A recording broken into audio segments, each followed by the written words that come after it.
akhir dari seluruh proses data scientist. Jadi ada yang namanya data science life cycle. Jadi data science life cycle itu memang harusnya sampai deploy, tapi secara apa namanya itu untuk ujian kompetensi kali ini tidak disarankan saja sampai deploy. Tapi tidak mesti harus deploy ya, hanya disarankan saja untuk deploy gitu. Nah, sebentar saya presentasikan dulu materi. Ini sebentar. Oke.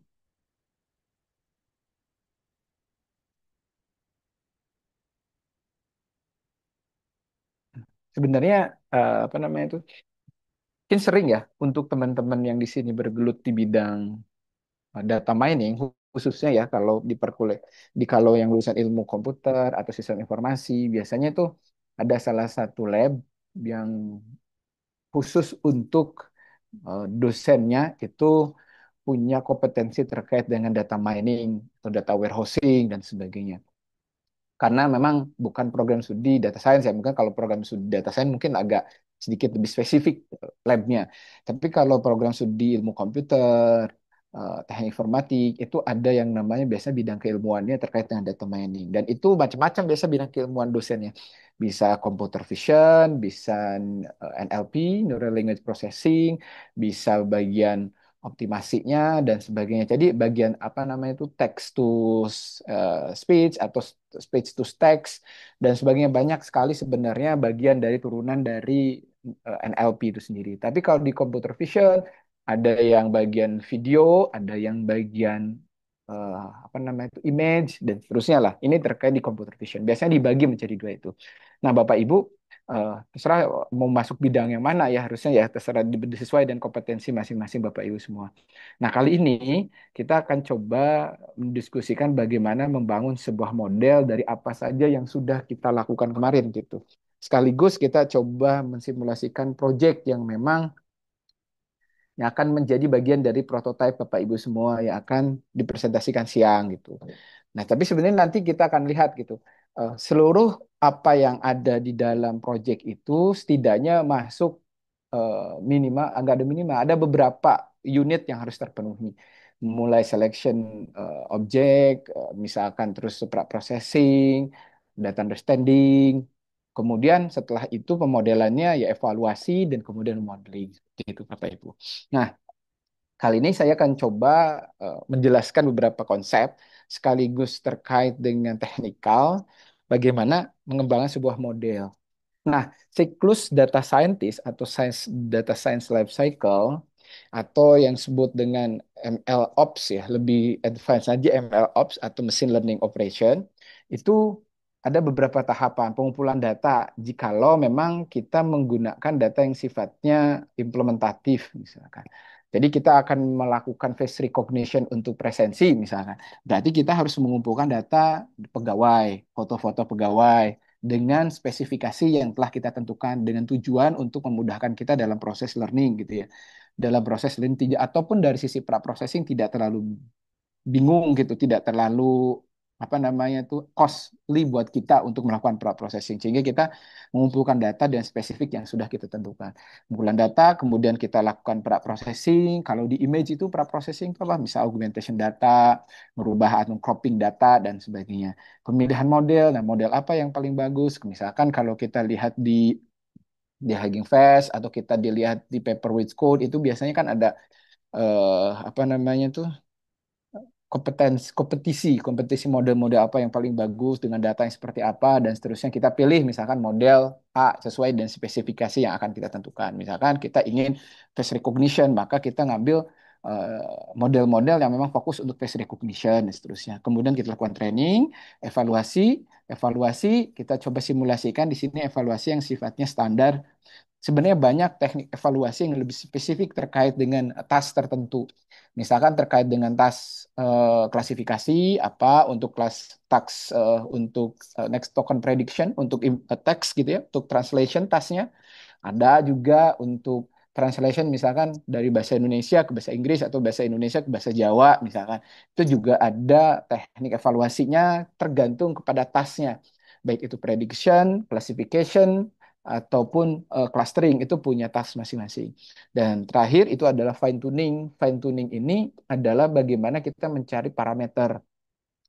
Parameter itu apa? Segala sesuatu yang memang bagian dari algoritma tersebut. Setiap algoritma punya parameter yang beda-beda biasanya. Parameter yang beda-beda untuk eh, menunjang kinerjanya dia. Misalkan nih kalau saya menjalankan di neural net, ada beberapa parameter yang perlu di neural network, misalkan ada beberapa parameter yang perlu ditentukan. Misalkan learning rate-nya, kemudian base size-nya. Base size itu ukuran berapa ukuran apa namanya itu data untuk di learning. Kemudian epochnya, kemudian yang ada yang namanya eh, dimensinya, dimensi datanya, dan seterusnya. Jadi ada beberapa kombinasi parameter yang memang menunjang dalam proses tadi kualitas dari sebuah apa namanya itu sebuah model yang akan kita kembangkan. Nah, ini mah konsep ya, stay apa itu machine learning dan sebagainya. Mungkin Bapak Ibu juga sudah paham ya. Intinya dalam machine learning bagaimana kita membuat mesin itu menjadi belajar gitu ya. Belajar mengenali pola data sehingga ketika ada data baru, si mesin tersebut bisa memprediksi tanpa bantuan manusia gitu. Jadi kita mencoba mengautomasikan ketika ada data baru, dia coba prediction, data baru dia coba prediction. Jadi tanpa harus ada apa namanya itu expertise karena tujuan dari machine learning itu mencoba mendekati human level performance. Jadi mendekati apa yang jadi task dan tugasnya seorang manusia dalam hal ini adalah expertise-nya itu sendiri. Nah, Indonesia machine learning ya ini mah standar ya. Jadi ketika kita mengembangkan model machine learning, hal-hal yang perlu disiapkan ya harus ada datanya, teknik modelingnya. Sebenarnya kalau kalau Bapak Ibu mungkin semuanya kayaknya pernah ya, pernah belajar di SMA ya. Jadi SMA itu kita kan belajar ada dua himpunan, Bapak Ibu ya, misalnya himpunan A, himpunan B gitu kan. Nah, kemudian buat sebuah fungsi, cari sebuah fungsi yang memetakan himpunan A sama himpunan B, biasanya gitu Bu ya. Jadi fungsi apa yang bisa memetakan himpunan A dan himpunan B itu biasanya terkait himpunan. Jadi di mana satu item di himpunan A itu dipetakan tepat satu pada himpunan B misalkan.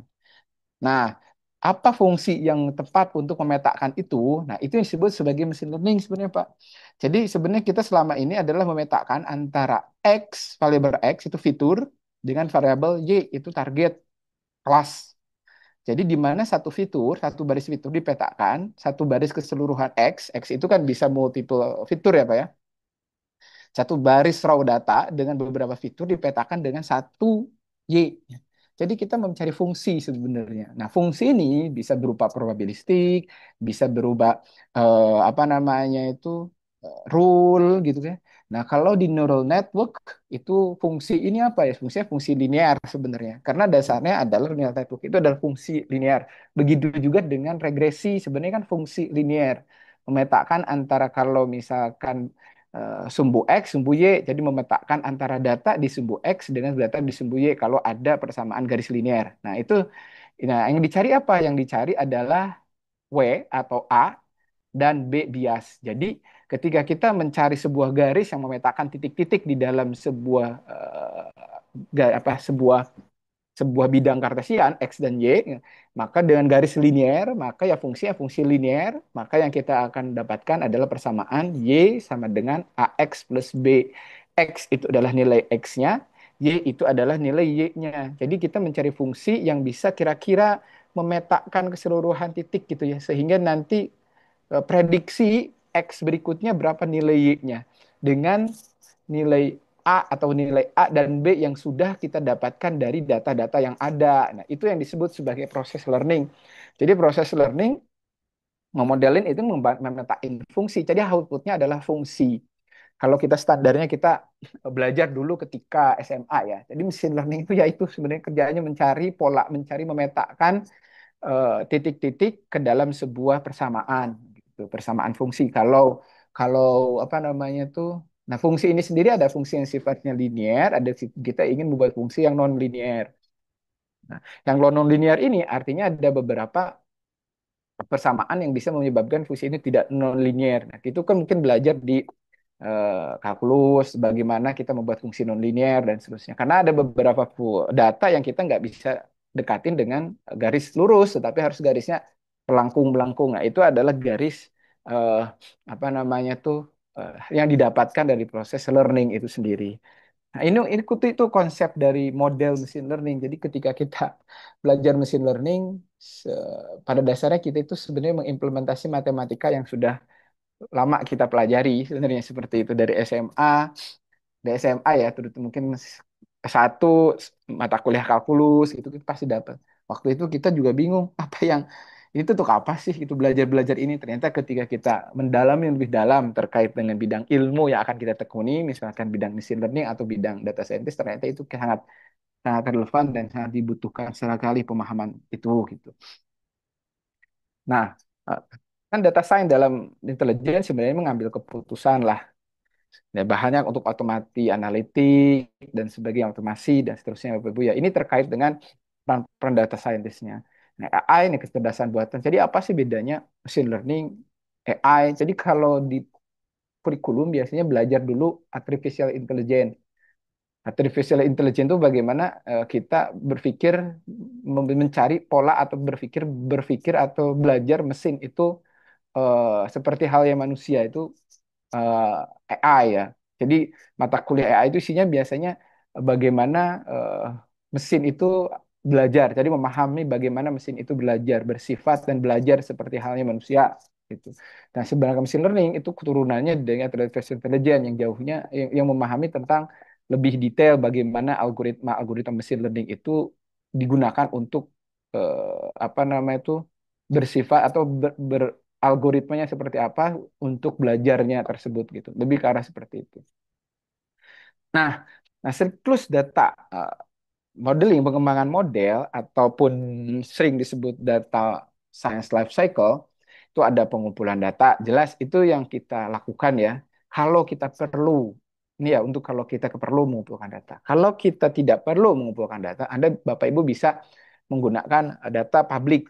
Misalkan mengambil data atau mengumpulkan data itu ngambil dari Kaggle itu bagian dari proses pengumpulan data. Bisa didefinisikan sebagai mengambil data gitu. Karena menggunakan Kaggle itu menggunakan API. Misalkan ya kita menggunakan API, tidak menggunakan download misalnya. Itu bagian dari pengumpulan data. Ataupun kita mengambil data dari publik mendownload. Itu bagian dari proses ngumpulin data sebenarnya. Ngumpulin data dalam skema data scientist ini tidak mesti harus Bapak Ibu scratch gitu ya, mengumpulkan dari Wikipedia, mengumpulkan harus scrolling, tidak. Jadi Bapak Ibu mengambil data sesuai dengan kebutuhan goals yang ingin Bapak Ibu dikembangkan modelnya. Nah, kemudian dilakukan pra-processing, kemudian lakukan pra-processing ya di dalamnya ada pemilihan fitur, sebenarnya pra-processing ini dalamnya ada data understanding dulu, kemudian mengisi null value, mencari fitur yang tepat, kemudian melabelin kalau belum ada labelnya ya. Kalaupun nanti Pak ada sebenarnya labelnya tapi multi class boleh nggak saya buat jadi apa namanya itu binary class silahkan kalau mampu merepresentasikan di datanya silahkan bisa direpresentasi seperti itu. Tapi intinya adalah tergantung kepada goals yang ingin kita capai. Kalau lebih spesifik lagi kan multi class, tapi kalau ingin tahu saja nih terkait apakah hitam dan putih atau biner, ya maka kita menggunakan binary class. Kemudian pilih modelnya, apakah model ini cocok untuk proses klasifikasi dengan binary atau multi label ataupun multi class dan seterusnya. Kemudian kita lakukan training, evaluasi, fine tuning, kemudian deploy. Nah, deploy ini itu kalau untuk capaian sertifikasi tidak mesti harus deploy, tapi eh, tahu bagaimana cara data ini digunakan, gitu istilahnya, model ini digunakan. Tapi setidaknya Bapak Ibu sudah melakukan proses tuning atau evaluasi model atau membandingkan dua model tanpa harus evaluasi optimasi itu sudah bagian dari proses. Itu lebih bagus lagi kalau sampai ke level itu gitu. Ini adalah disebut sebagai apa namanya itu data science life cycle. Nah, kalau lebih advance lagi masuk ke ranah MLOps sebenarnya, machine learning operation. Jadi machine learning operation itu lebih dalam daripada apa namanya itu life cycle data mining data science life cycle.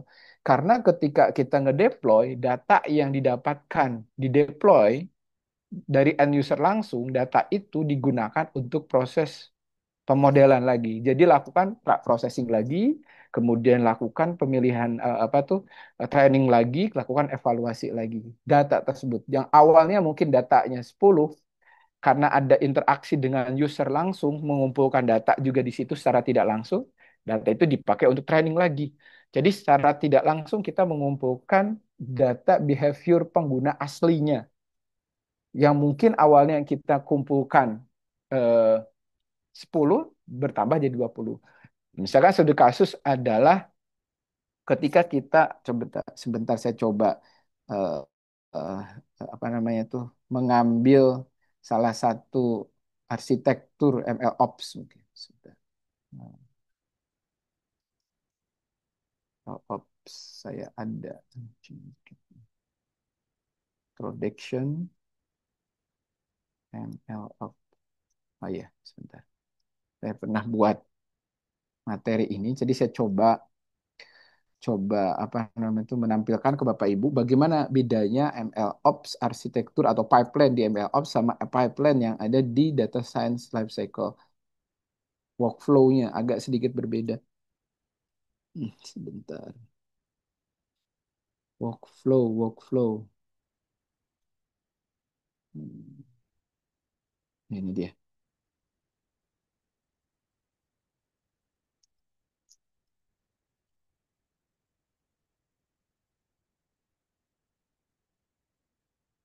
Sebentar saya tambahkan di slide. Hmm,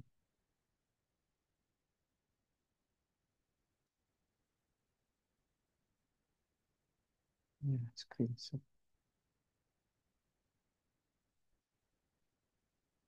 Sebentar. Hmm. Hmm. Oke. Nah, yang ini biasanya disebut sebagai data science life cycle. Jadi sampai halnya tahap deploy aja gitu. Nah, berbeda dengan yang MLOps workflow. Jadi MLOps life cycle ini agak berbeda. Kenapa bedanya? Di sini pertama karena ML operation ini itu mengadopsi DevOps pengembangan software. Karena yang dikembangkan di dalam MLOps ini bukan hanya software ya, tetapi juga model. Jadi yang akan dideploy ke server, akan dideploy ke aplikasi Android, itu bukan hanya aplikasi Androidnya saja, tetapi di situ ada model, ada data yang memang dideploy, ada model yang dideploy ke aplikasi tersebut. Misalkan ketika kita menggunakan eh, aplikasi apa namanya itu face recognition gitu ya, atau presensi tadi ya, menggunakan handphone, maka yang dideploy tidak hanya aplikasi Androidnya saja, tetapi model deteksi wajahnya juga. Nah, jadi hal yang membedakan antara di dalam MLOps dengan di dalam data science life cycle itu setelah deploy, nah biasanya tuh desain data science life cycle sudah mentok di sini. Jadi ini sampai sini ya aman-aman aja. Ini data ingestion itu adalah mengumpulkan data, kemudian training model, testing, packaging model, kemudian model registering ya, kemudian dideploy. Nah, model ini adalah sebenarnya ini adalah data yang dua blok ini adalah data science life cycle atau machine learning life cycle gitu. Nah, di sini yang membedakannya di mana di sini dilakukan proses monitoring dan analisis apa yang terjadi dari model yang kita kembangkan, kemudian mengumpulkan data, mengumpulkan data, kemudian dibalik data tersebut yang sudah dikumpulkan, dibalikkan lagi untuk digunakan dilakukan proses build model lagi. Jadi akan muncul model yang tidak hanya model versi satu, tapi model versi 2, versi 3, dan seterusnya dengan asumsi tadi menggunakan data baru yang didapatkan dari interaksi dengan human. Artinya model yang dikembangkan semakin pinter, semakin bagus karena datanya semakin real didapatkan. Jadi face recognition di presensi akan semakin bagus karena biasanya mungkin data yang dikumpulkan awal adalah pas foto, ukurannya 3 kali 4. dengan background yang ada yang karena memang data itu dimiliki dari kepegawaian misalkan. Karena kalau ngumpulkan lagi terlalu costly misalkan, Pak. Sehingga nanti akan muncul data baru adalah data face recognition yang memang apa ada yang menggunakan kacamata, ada yang menggunakan topi, ada yang menggunakan masker, ada yang menggunakan yang lain yang memang itu adalah data real ketika melakukan presensi misalkan dengan face recognition. Ini adalah flow-nya. Jadi ini perbedaan antara workflow di dalam ML Ops yang lebih advance sebenarnya dibandingkan dengan pendekatan model, pengembangan model atau machine learning operation, machine learning life cycle atau data science life cycle pada umumnya. Nah, kali ini kita akan coba membahas ini, tapi sebelumnya kan sudah pernah saya sampaikan beberapa fase, tapi kita mungkin lebih kepada hands-on ke code-nya, lebih ke arah situ. Nah, ini pengumpulan data. Nah, saya membuat project yang mungkin teman-teman juga sudah membuat project dari apa yang saya sampaikan di sini dan apa yang teman-teman Bapak Ibu buat project. Kalau ada miss atau ada hal yang ditanyakan bisa kita diskusikan gitu di sini.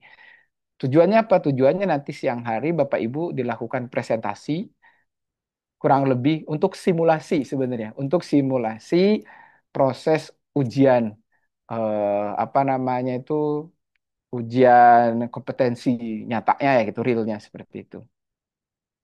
Nah, pengumpulan data menyediakan input akan digunakan pada machine learning. Jadi pengumpulan data bisa. Nah, saya mengambil data dari UCL. Jadi UCL ini adalah data yang umumnya banyak digunakan untuk mempelajari machine learning.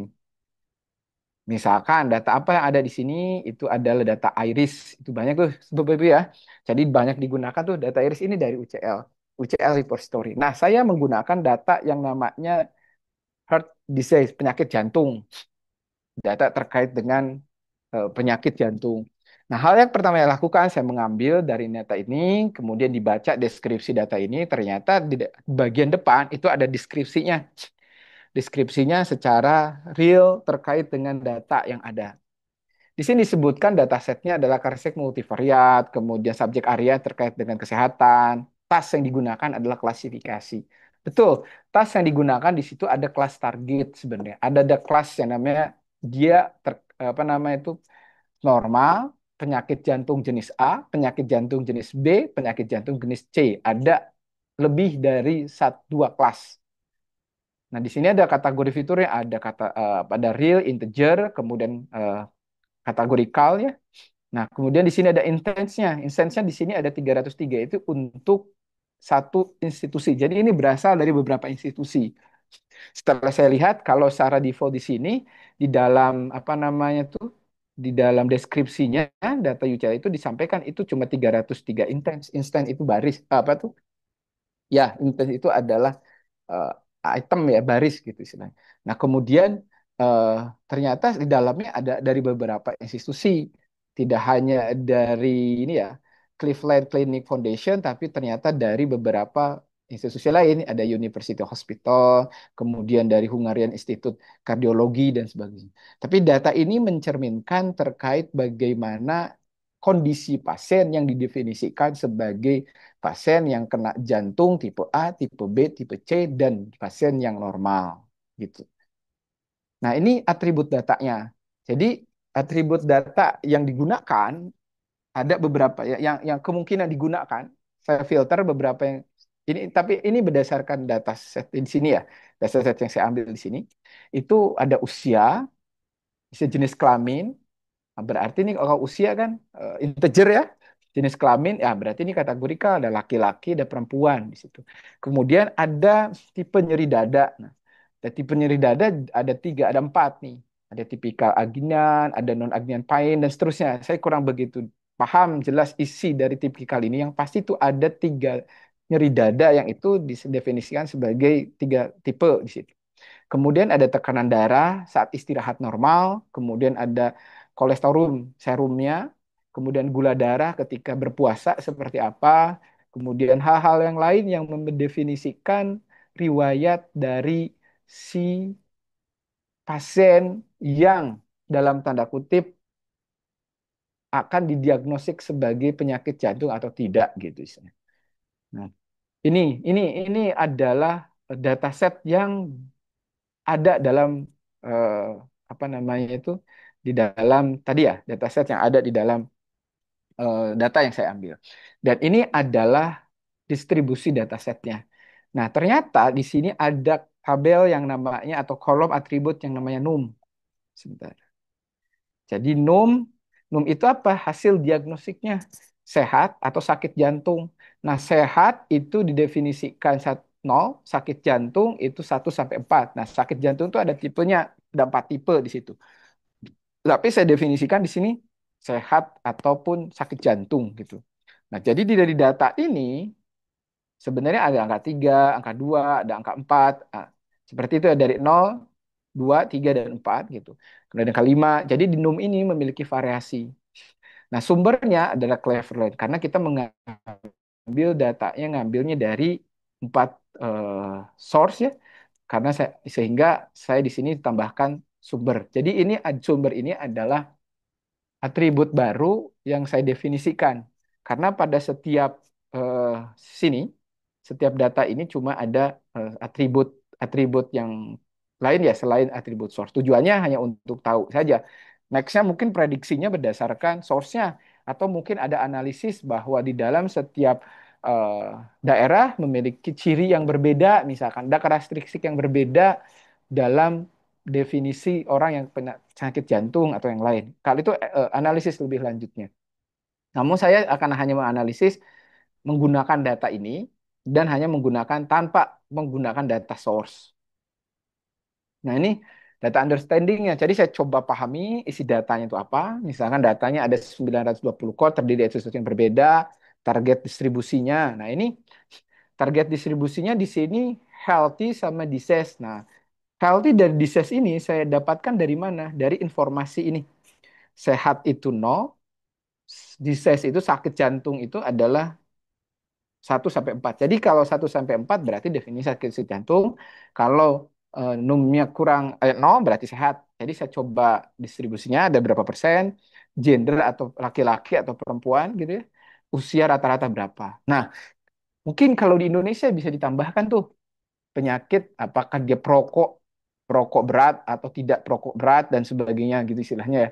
Karena kan sekarang lagi tren itu ya, eh, apa namanya itu kalau kita lihat di Instagram, TikTok dan sebagainya terkait dengan pajak rokok, terkait dengan rokok, katanya rokok itu tidak membuat orang sakit gitu kan. Nah, mungkin di sini Bapak Ibu bisa ada punya data mungkin dari rumah sakit apakah benar rokok itu tidak membuat sakit? Pasti kan ada bertanya rokok berapa kali dalam sehari dan seterusnya dari apa diagnostik rumah sakit di Indonesia mungkin seperti itu. Bisa ditambahkan tuh gitu fitur tersebut.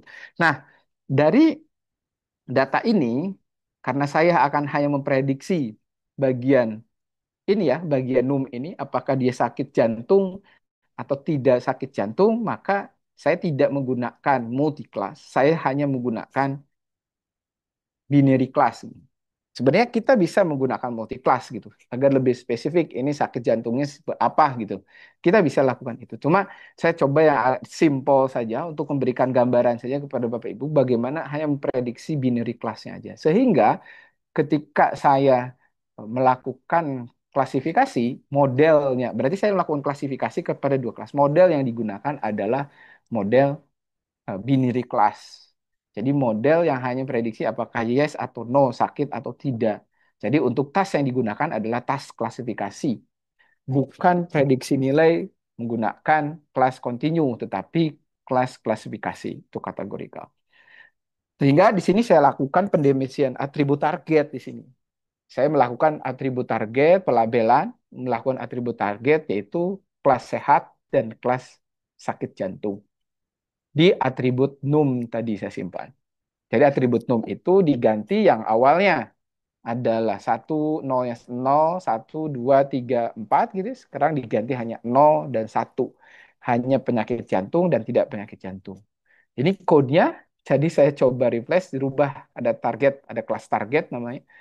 Dengan hard num-nya lebih dari 0, maka itu adalah 1, selainnya adalah 0. Jadi ini adalah code di dalam Python. Nah, ketika saya lakukan distribusi lagi, sama ternyata di sini kelas 1 adalah 55%, kelas 2 adalah 40%. Nah, ternyata di sini kelasnya relatif balance, tidak imbalance yang lebih parah gitu ya. Tapi kalau misalkan kita menggunakan multi class, akan menggunakan multi class, mungkin distribusinya akan lebih berbeda. Kelas nol akan lebih banyak, sedangkan kelas-kelas yang lain akan relatif lebih sedikit gitu. Karena kelas satu ini dibagi menjadi 4 kategori. Nah, maka kita akan lihat di sini ada beberapa data fitur dengan mengecek apakah ada null atau tidak dengan menggunakan fungsi info aja gini ya. Kalau di Python ya. Kemudian kelas targetnya, kelas num, source-nya nih kelas targetnya. Seperti itu. Karena di sini semuanya sudah numerikal ya. Oke. Nah, ketika saya lihat seperti ini deskripsi datanya. Nah, kenapa kita perlu mendeskripsi? Sebenarnya ini untuk gambaran, kita mengetahui ada nggak data yang aneh gitu di sini. Misalkan nih umur, kayaknya sih umur aman-aman aja ya, sekitar 77 maksimalnya. Kayaknya sih relatif tidak ada outlier di umur gitu kan, relatif tidak ada outlier gitu. Karena kan umur maksimal 77 ya relatif aman lah gitu kan, tidak terlalu misalkan. Tapi kita lihat nanti outlier itu tidak hanya dilihat dari apa namanya itu maksimalnya yang normal, tetapi kita dilihat sebaran kuartilnya. Biasanya kita melihat outlier apakah memang ada outlier atau tidak dari distribusi normal data yang ada ya, dari standar deviasi atau means yang ada. Nah, kemudian kita lihat targetnya sekarang dari 0 jadi 1, tapi kalau di num maksimal ada 4 di sini. Nah, hal-hal semacam ini kita pengen tahu aja sebenarnya bagaimana kondisi dasar secara umum minimal berapa. Di sini minimal umurnya 28. Ternyata ada umur 28 tahun sudah kena penyakit jantung. Jadi kita pengen tahu aja exercise kondisinya seperti apa sih data ini. Nah, saya coba distribusikan terkait dengan sumber datanya plus data targetnya ya. Ternyata di sini eh, kita bisa melihat bahwa jumlah dari source-nya dari 4 daerah ini gitu ya. Distribusi yang sehat itu ya sedikit. Switzerland nih sedikit tapi banyak datanya adalah yang sakit ada 105. Nah, kalau kita nanti klasifikasikan berdasarkan apa namanya itu berdasarkan daerah atau sumber datanya, ini akan imbalance datanya. Ini juga akan imbalance. Ini relatif tidak. Ini relatif juga tidak imbalance. Jadi ketika kita menggabungkan ini menjadi sebuah informasi yang global, itu kita bisa menjadi justifikasi bahwa ternyata datanya tidak imbalance gitu. Tapi kalau kita mau analisis datanya dan melakukan klasifikasi pada setiap daerah, maka ada kemungkinan ada proses data yang tidak imbalance seperti ini. Sehingga kita lakukan proses balancing terlebih dahulu. Nah, kita melakukan distribusi berdasarkan cross tab ya, dari source dan targetnya seperti apa, sehingga kita bisa melihat bagaimana sebaran datanya. Ini data understanding dulu. Nah, kemudian kita lihat juga nih missing value-nya apa yang terjadi di sini. Nah, ternyata presentasi missing value-nya yang paling banyak itu di 3 ini. Top 3 itu adalah ini gitu, terlalu jauh. Jadi di bagian variabel CA, tal sama slope ini banyak terjadi missing value, miss ya, missing cone gitu, missing cone. Nah, bedanya apa informasi di sini dengan sini? Ini maksudnya adalah not null ini adalah tidak ada angka nul. Angka nul itu nul kan beda ya antara kosong sama nul itu berbeda. Kalau kosong itu ya memang tidak ada isinya ataupun bernilai nol gitu atau tidak ada sama sekali isinya itu biasanya berisi tapi nggak nul. Tapi ada juga yang nilainya nul. Nilainya nul tuh didefinisikan nul. Jadi kalau Bapak Ibu mendefinisikan kalau belajar apa tuh mendefinisikan basis data itu boleh nul atau tidak gitu istilahnya. Kalau boleh nul artinya dicentang not nulnya nih. Kalau eh, apa tuh tidak boleh nul artinya ya harus diisi. Apakah diisinya kosong, space atau empty ya istilahnya kosong sama sekali, tapi itu bukan nul. Nul itu berbeda dengan kosong. Kosong itu didefinisikan nol sama kosong beda ya. Kalau nol itu ya angka nol ya. Kalau kosong itu ya memang empty, kosong aja. dalam sebuah sel itu kosong. Gitu. Agak berbeda. Nah, kalau kita lihat di sini, empty ini atau missing value ini adalah masuk yang kosong tadi. Itu yang nol, bukan nol, yang kosong ini, yang kosong plus nol. Nah, di sini apa sih yang dilakukan di mencari? Ternyata banyak yang kosong. Oh, berarti data yang saya akan proses harus melakukan impurity ataupun memperbaiki yang missing value tersebut. Tapi ini untuk memahami isi data aja sih. Oh, ternyata ada missing value. Berapa persen isinya? Apakah akan menghapus ataupun mengisi semuanya ini atau hanya top 3 saja yang akan kita isi missing value-nya. Nah, kalau kita lihat distribusi target tadi ya, kalau saya nggak melakukan konversi ke dalam data apa namanya tuh tadi mengkonversi ke numerikal ataupun ngebagi ya ke kata ke mana ya, ke binary gitu ya, ke binary class. Kalau saya mengganti ke multi class seperti ini distribusi datanya untuk kelas targetnya. Berarti kan di sini yang dominan yang sehat ya. Di sini yang kalau yang sakit yang dominan yang sakit jantung tipe 1, di sini tipe 2 terus dan seterusnya. Jadi di sini kalau saya melakukan multi class, ini harus saya up dulu atau ini di down dulu ke paling bawah. Tapi jumlahnya sedikit. Tapi berarti saya harus melakukan balancing data ini dulu untuk multi class. Tapi untuk binary class relatif tidak terlalu jauh presentasinya atau jumlahnya. Sehingga saya bisa memandang ini masih relatif wajar untuk tidak dilakukan proses klasifik ataupun imbalancing data terlebih dahulu. Nah, kalau kita lihat dengan kelas target dan sumber datanya, tadi ya, yang di sini ya, yang data sini, nah ini adalah bahwa yang data yang paling berkontribusi sebagai informasi jantungnya banyak, yaitu dari Swiss sama dari Long Beach PA gitu ya. Itu datanya. Jadi kita hanya mengetahui itu aja. Tapi untuk data yang lainnya itu banyaknya didominasi oleh orang sehat. Hanya untuk memahami aja ternyata sumber data yang mendistribusikan banyak orang yang sakit itu data dari Switzerland dan dari Long Beach. Itu untuk data understanding ya, untuk memahami saja. Kemudian saya coba analisis visual untuk distribusi fitur numerik berdasarkan target nih misalkan. Bagaimana ada nggak informasi sebenarnya ini untuk tahu aja, knowledge aja sih dari setiap data yang sudah dikumpulin, karakteristiknya seperti apa gitu. Saya coba distribusikan. Di sini ada yang warna merah pekat, ada warna merah yang tidak terlalu pekat, kemudian warna hijau. Warna merah yang tidak terlalu pekat artinya ini nggak terlalu irisan. Jadi di sini datanya ada beberapa data irisan antara apa namanya itu data health sama data ininya. Jadi yang tengah ini hanya distribusi normal ketika digabungkan dua data ini. Sedangkan ini ada data masing-masingnya. Nah ini kelihatan bahwa pertama nih saya bisa lihat bahwa pasien dengan jantung rata-rata tua ya 54 tahun 5,4 tahun. Jadi rata-rata jantung apa tuh penyakit jantung itu lebih tua dari 54 tahun. Jadi jeda ataupun jarak nih antara yang sehat gitu ya. Jadi di sini saya melihat adalah misalkan dari data target yang sehat sama data target yang apa kolomnya ini kita isi berdasarkan umur ataukah berdasarkan yang lain gitu kolomnya.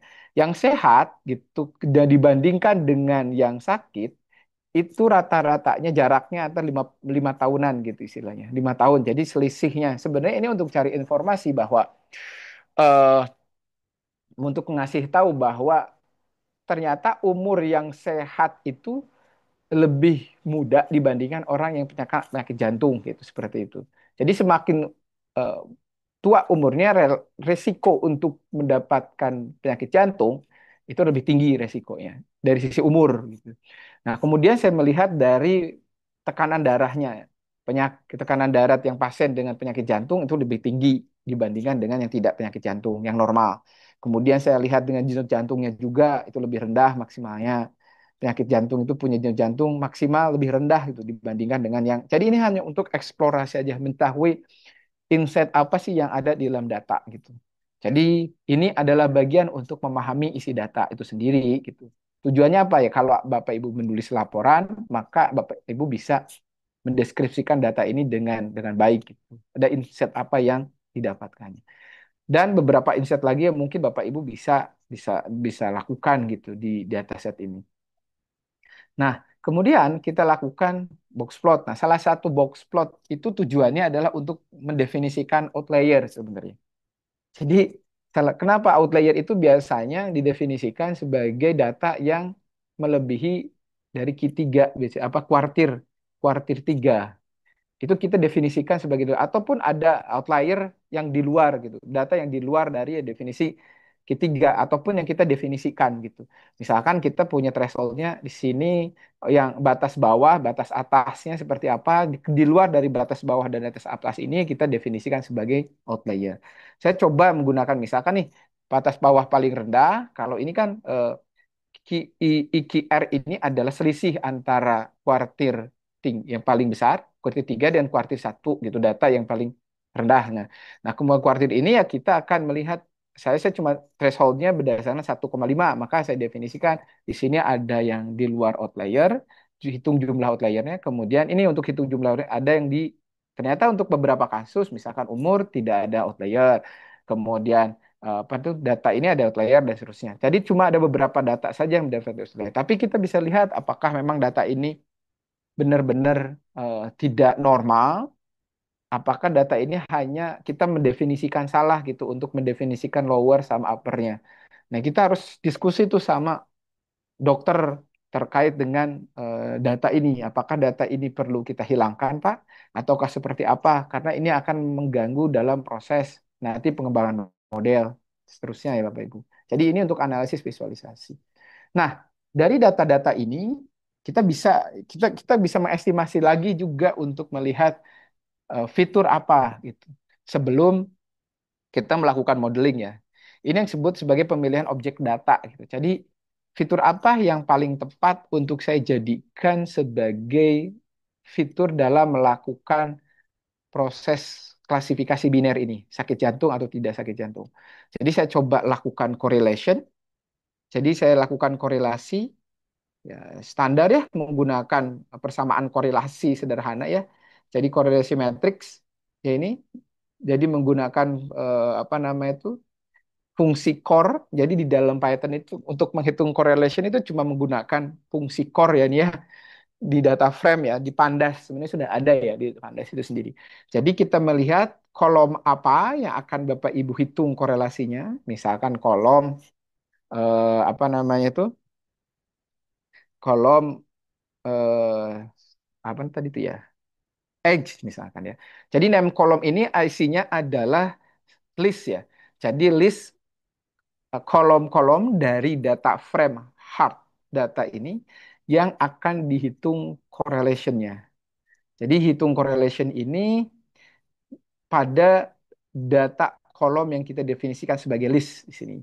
Jadi nanti muncul nih kebetulan saya menampilkan semuanya sehingga nanti akan dihitung korelasinya. Kemudian dalam bentuk heat map. Heat map ini seperti hal yang kemarin sudah kita sampaikan bahwa heat map ini digunakan untuk mendefinisikan apa tadi itu mendefinisikan korelasi salah satunya atau memvisualisasikan nilai korelasi. Semakin pekat artinya korelasinya semakin tinggi. Terlihat bahwa ketika ada nilai edge dikorelasikan dengan nilai edge x, y-nya adalah sama-sama nilainya, maka korelasinya tinggi. Nah, dari sini kita bisa lihat tuh fitur-fitur apa saja yang bisa kita gunakan dengan melihat nilai nilai korelasinya. Tapi kita kasih threshold, misalkan saya coba deh thresholdnya 0,3 dan seterusnya. Misalkan nih, saya lakukan thresholdnya 0,3, ini nilai correlationnya, maka nilai korelasi positif adalah variabel CA, CP, EXA, ODP, kemudian TAL, kemudian korelasi kuat negatifnya adalah tolak sama call. Jadi ini ada terus yang mana yang saya akan gunakan. Ya berarti saya gunakan yang korelasi. Nggak mesti harus positif, tetapi bisa jadi ada korelasi negatif juga kita gunakan. Sehingga adalah korelasi-korelasi yang kuat yang saya gunakan gitu. Di dalam ini hampir semuanya saya gunakan ya. Jadi saya coba gunakan hampir semuanya, tapi saya coba exclude yang bagian ini saja 0,2. Karena saya gunain thresholdnya R-nya 0,3 untuk nilai korelasi. Bapak Ibu bisa membuat nilai korelasinya yang lebih tinggi, misalkan 0,4, 0,5, atau berapa, tergantung mendefinisikan Bapak Ibu. Nah, ketika kita pilih atribut ini, kemudian kita training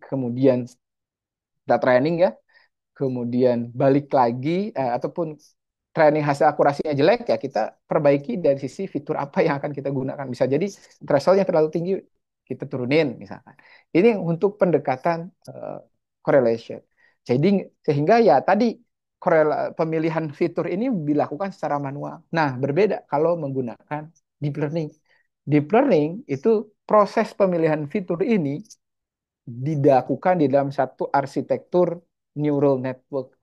Jadi tidak dipilih secara manual, dirubah-rubah R-nya, tetapi kita ada yang namanya bobot atau ada yang namanya proses learning. Jadi learningnya tidak hanya melibatkan proses klasifikasinya saja, tetapi proses ekstraksi fitur juga dilibatkan dalam proses pemilihan proses learningnya.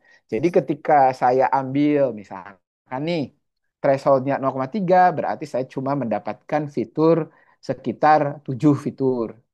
Kemudian saya turunkan dulu deh 0,3, 0,2 berapa fitur. Dicek akurasinya, hasilnya 0,7% misalkan. Ah, coba deh rubah lagi 0,4. Dihitung lagi modelingnya, akurasinya 0,8. Rubah lagi R-nya. Ini yang disebut dengan handcrafted learning. Jadi dia masih melibatkan kita sebagai manusia untuk memilih fitur-fitur mana saja yang tepat. Nah, ketika deep learning, proses ini di-exclude, dilakukan langsung di dalam proses learning itu sendiri, training itu sendiri. Jadi proses ini sudah dilakukan di dalam sebuah arsitektur deep learning itu. Jadi modelingnya, proses semuanya dilakukan di dalam sebuah proses learning. Jadi proses learning itu tidak hanya memetakan antara variabel X dengan variabel Y di dalam himpunan X, himpunan Y, si mesin learning itu, tetapi juga mencari-cari X yang bagus mana nih gitu untuk mendefinisikan sebuah fungsi supaya nilainya tepat gitu. Jadi tidak ya, apa namanya itu dilakukan seperti itu di dalam deep learning. Seperti itu ya. Nah, kalau kita lihat dari hasil korelasi, maka kita lihat tuh ada beberapa atribut yang memiliki nilai yang tinggi, yang bisa jadi itu adalah atribut yang paling signifikan mendefinisikan sakit jantung, indikator kuat penyakit jantung. Itu dari hasil korelasi saja gitu. Bapak Ibu bisa gunakan analisis-analisis lain ya untuk menceritakan terkait dengan data itu. Nah, ini adalah data understanding. Jadi memahami ada berapa banyak datanya, berapa kelasnya, tekanan rendah berapa, missing value total ada berapa, dan seterusnya. Ini adalah bagian data understanding saja. Kita memahami saja datanya. Tapi di sini kita juga bisa melihat tuh dengan melakukan selection object, melihat dengan korelasi ada enggak untuk memahami isi data. Ternyata kita juga di sini melakukan pemilihan atribut data untuk melakukan proses klasifikasi. Oke, Bapak Ibu, ada yang ditanyakan? Monggo, Bapak.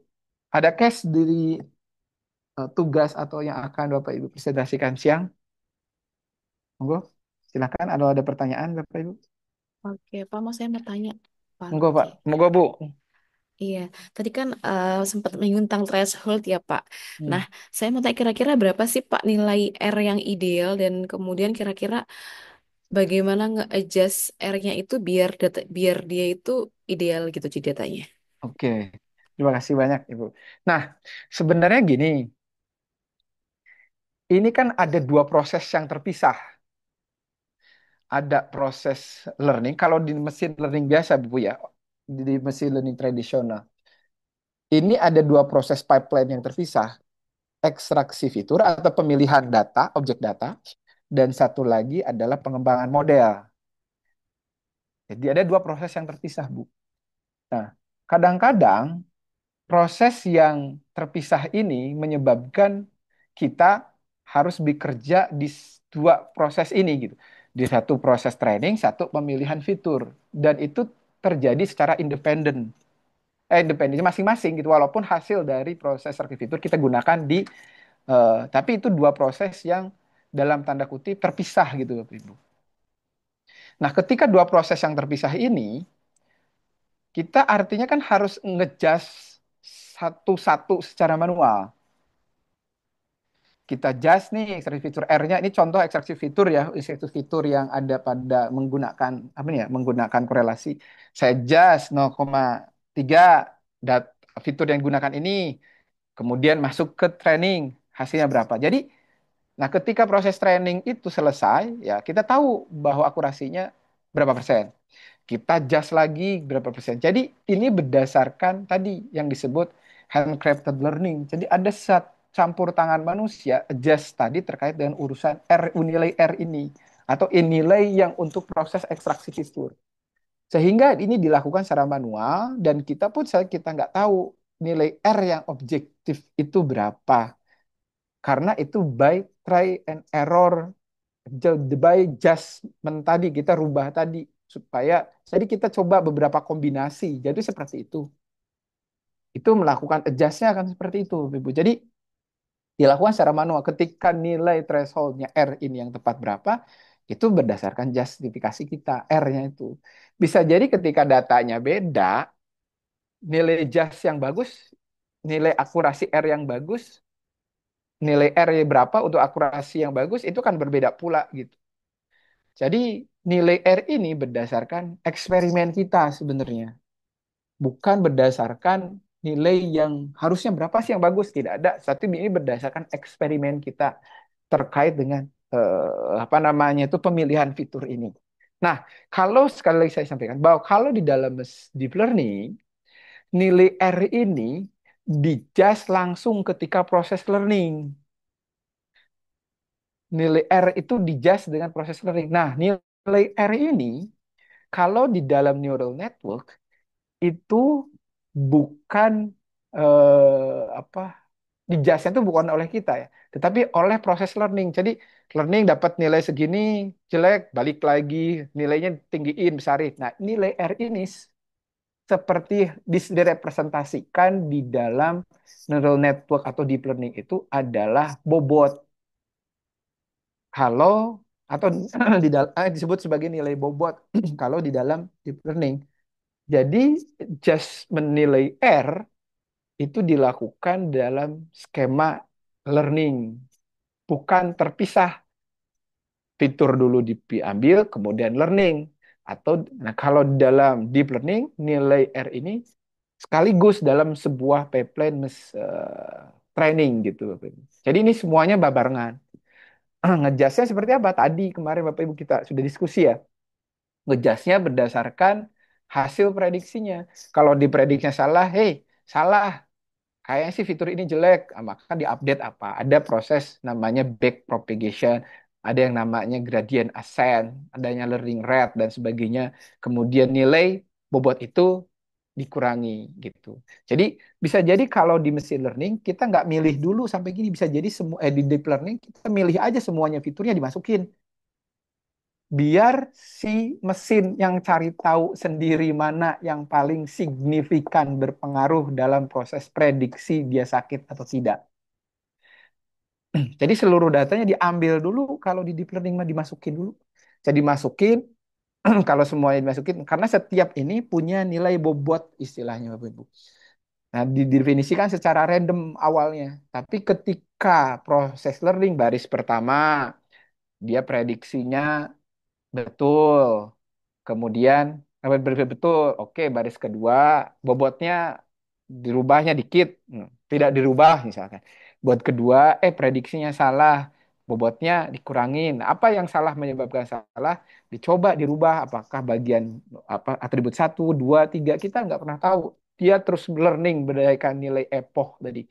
Nilai epoch itu nilai berapa lama dia belajar, belajar berapa kali dia melakukan training. Nah, ada yang namanya batch size. Batch itu dari 100 data dibagi-bagi, nggak semuanya 100-nya dipakai, tapi dibagi-bagi secara random. Misalkan 20, dua, apa tuh, 64, 64, dan seterusnya. Jadi dilakukan secara batch gitu untuk trainingnya itu. Nah, nilai R ini kalau di mesin learning tradisional atau yang kita bahas sekarang, itu ya kita tidak bisa justifikasi terproses. Jadi kalau Bapak Ibu nanti menggunakan projectnya untuk prototype ya untuk ujian kompetensi, eh, pemilihan objeknya kok nggak ada, ya saya tidak melakukan pemilihan objek Bapak Ibu. Bapak gitu, saya melakukan menggunakan neural network deep learning sehingga proses pemilihan objek itu dilakukan di atau pemilihan objek data itu dilakukan di dalam machine learning. Di dalam proses training oleh deep learning itu. Itu aja, Bu. Jadi itu yang disebut dengan black box ya. Jadi kita nggak pernah tahu apa sih yang dipelajari sama dia kecuali kita nge-breakdown satu tahap demi tahap ya. Kita open gitu hasil output ini apa, hasil fase ini apa gitu. Kita satu-satu kita akhirnya tahu bahwa yang dijadikan fitur untuk si data ini atau mesin algoritma ini belajar, deep learning ini belajar adalah ternyata fitur ini, nah, misalkan. Kita bisa tahu seperti itu. Namun karena kita sekarang berbicaranya adalah mesin learning tradisional, maka pemilihan objek data itu dimasukkan di dalam apa namanya unit kompetensinya gitu, Bapak Ibu. Jadi kita coba menggunakan pemilihan objek data dengan skema yang paling sederhana, yaitu adalah korelasi gitu, Bapak Ibu. Ini mungkin terjawab Ibu ya. Jadi ini berdasarkan eksperimen nih pemilihan objek data ini. Tapi kalau eh, deep learning ini dimasukin aja proses pemilihan data kita nggak pernah tahu ini atribut mana sih yang paling signifikan memilih data itu kita nggak pernah tahu. Cuma kita memasukkan saja gitu. Kemungkinannya sih ini berdasarkan apa? Berdasarkan analisis standar dulu nih, isi sederhana dulu terkait dengan datanya. Ini untuk justifikasi kadang-kadang kalau saya lakukan, misalkan saya punya data image gitu, Bapak Ibu ya. Kita menggunakan data image. Data image itu kan apa namanya itu kira-kira cuma fitur image-nya ini, jadi masukin image aja. Tapi bisa nggak sih ada fitur lain yang dalam image ini kita gunakan, misalkan, atau ada apa dan seterusnya. Itu misalkan punya data lagi, data teks atau data atribut, data tabular. Bisa nggak ya saya gunakan informasi terkait dengan konteks, misalkan. Ataupun di dalam data ini bisa nggak saya masukin data terkait dengan apa namanya itu tadi merokok, tapi merokoknya berapa lama? Berarti ada konteksnya misalkan. Dari mulai tahun berapa, pernah sakitnya sakit kapan saja, pernah berapa kali datang. Nah, itu mungkin dilibatkan terkait dengan waktu kedatangan prosesnya. Sehingga itu ada konteks waktu yang kita libatkan untuk memprediksi sakit atau tidak sakit, atau sakitnya tipe berapa, dan sebagainya. Jadi kita lihat jadi beberapa atribut yang memang nggak mesti, kadang-kadang kita walaupun semuanya nih, semuanya kita masukin, silahkan model yang bekerja, tapi kadang-kadang kita harus menganalisis sederhana, masuk akal nggak sih gitu. Kalau semuanya ini kita masukin, masuk akal nggak sih kita menambahkan fitur ini gitu. Kadang-kadang kita harus ada justifikasi juga sebelum kita hanya menyerahkan semuanya ke deep learning gitu ya.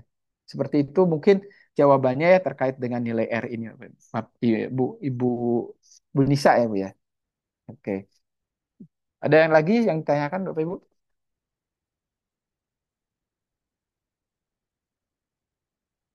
Cukup? Mungkin mau tanya Pak Luki Bapak, sedikit. Bapak, Bapak. eh jadi kemarin kan kita ngomong masalah, misalkan kita mau di tahap preprocessing ya Bapak. Mm-mm. Nah, ada tahap seperti feature selection, labeling, encoding, dan segala macamnya.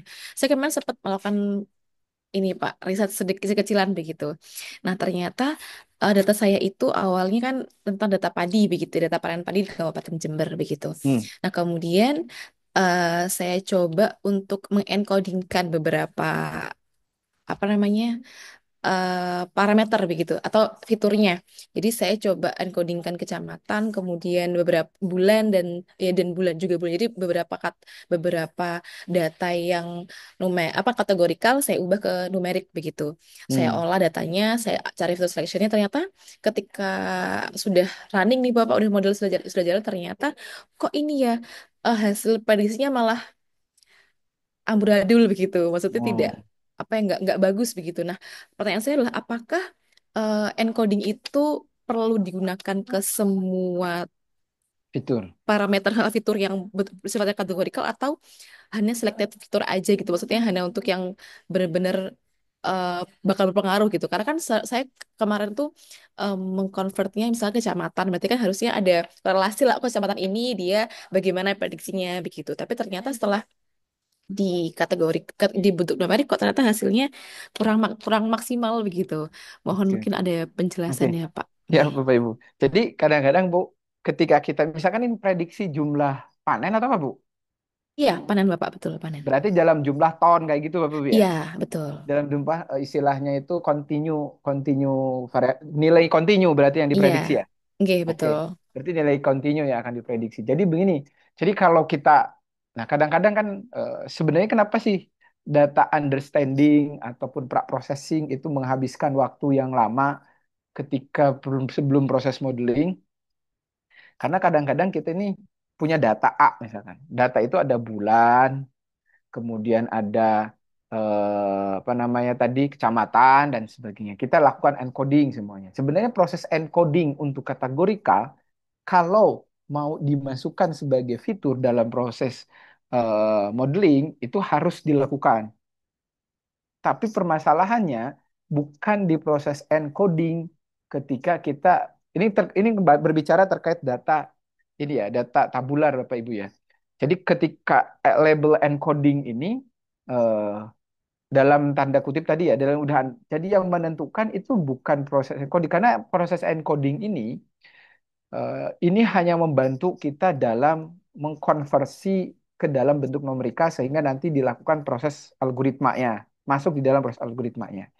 Nah, proses encoding tadi, misalkan kecamatan itu apakah dia kita sering menggunakan 0, 1, 2, 3, tapi itu ada informasi ordering atau tidak biasanya? Apakah memang hanya informasi yang ya, tidak ada urutannya, tidak ada levelnya gitu.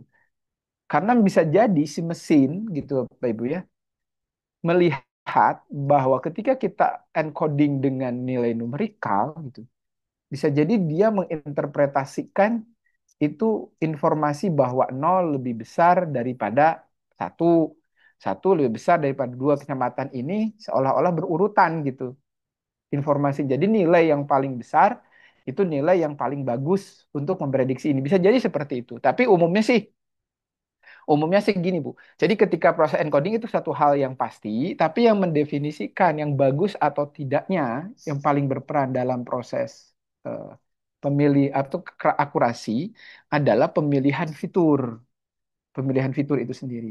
Misalkan nih kadang-kadang kita harus gunakan intuisi juga sih, Bu.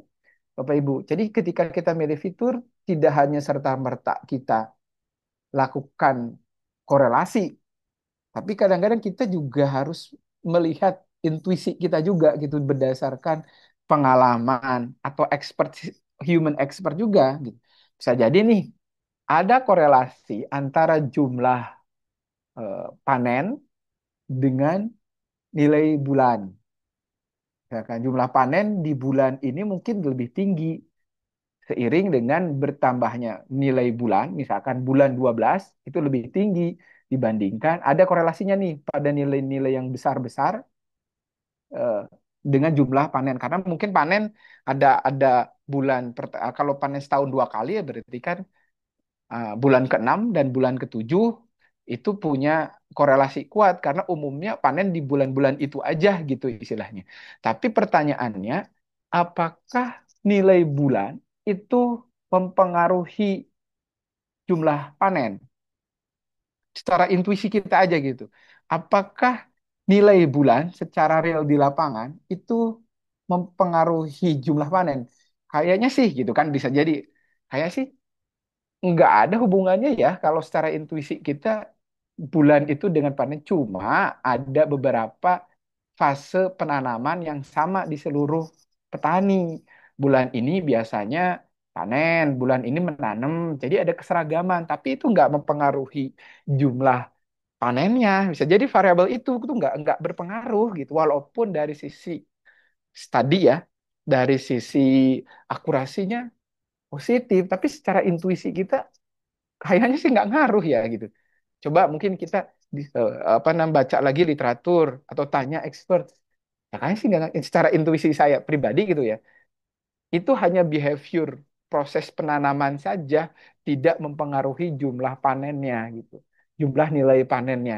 Jadi kadang-kadang kita ketika mendefinisikan fitur tidak harus serta-merta melihat ini gitu ya, hasil korelasi, tapi kita lihat dari informasi datanya ini apa gitu.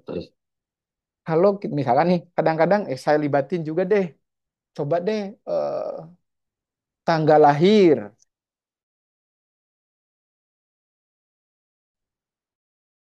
Kita nggak masuk gitu. Tetapi secara akurasi korelasi ada gitu. Tapi kita lihat. Jadi memilih atribut itu tidak serta-merta kita punya data, kemudian kita hitung korelasinya, kemudian masukin ke model korelasi yang bagus, tapi hasilnya jelek. Nah, berarti ada problem di pemilihan fiturnya. Jadi kita libatkan human lagi, human expert tadi. Itu, maka oleh sebab itu di sini sebutin bahwa ekstraksi fitur itu menghabiskan waktu yang lama gitu. Apa tuh ada processing itu ngabisin waktu yang lama. Karena kita perlu melibatkan expert, perlu memahami lebih terkait dengan apa namanya itu domain yang akan kita analisis, akan dikembangkan modelnya dan seterusnya. Tadi, jadi kemungkinan ini ada sebuah fitur yang dipilih, tapi secara mau korelasi positif, tetapi secara intuisinya nggak masuk gitu. Nah pun ketika nanti diskusi gitu dengan penguji dan sebagainya gitu, masuk akal nggak? Kadang kan kita harus melibatkan intuisi kita, akal kita, knowledge kita, atau expert human kita gitu, untuk melihat fitur yang tepat mana gitu sih Bu. Jadi ada kemungkinan itu pemilihan fiturnya tidak serta-merta yang apa tadi ya. Karena nanti ketika ada data baru yang lebih lengkap untuk prediksi, pasti hasil testingnya jelek, biasanya seperti itu. Gitu sih Bu. Jadi ini kelemahan dari mesin learning tradisional itu adalah di sini. Jadi makanya sekarang itu trennya bukan machine learning umumnya karena ingin mencoba mereduksi selection fitur yang selalu melibatkan human ke dalam sesuatu yang biar mesin saja yang bekerja semuanya. Biar algoritma saja yang bekerja semuanya untuk memilih fitur itu sendiri. Itu sih. Tapi resikonya adalah menghabiskan resource yang cukup besar. Jadi habisin resource yang cukup besar untuk proses itu. Karena ya ini ada dua proses yang digabungkan dalam satu training, dalam satu proses, sehingga menghabiskan resource yang besar. Wajar, membutuhkan GPU, membutuhkan TPU yang begitu besar untuk merunning. Tapi hasilnya pun lebih akurat dan lebih bagus dari pendekatan mesin learning tradisional. Deep learning. Itu mungkin bisa, mungkin ya Bu, bisa mudah-mudahan bisa ada pencerahan. Tapi mudah kalau teman-teman lain ada apa tuh, ada pendapat atau agak silahkan kalau mau disampaikan.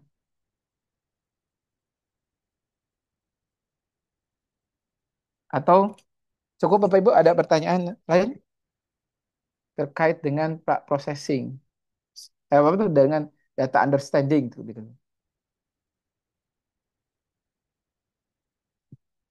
Cukup ya Bapak Ibu, kita lanjut ya.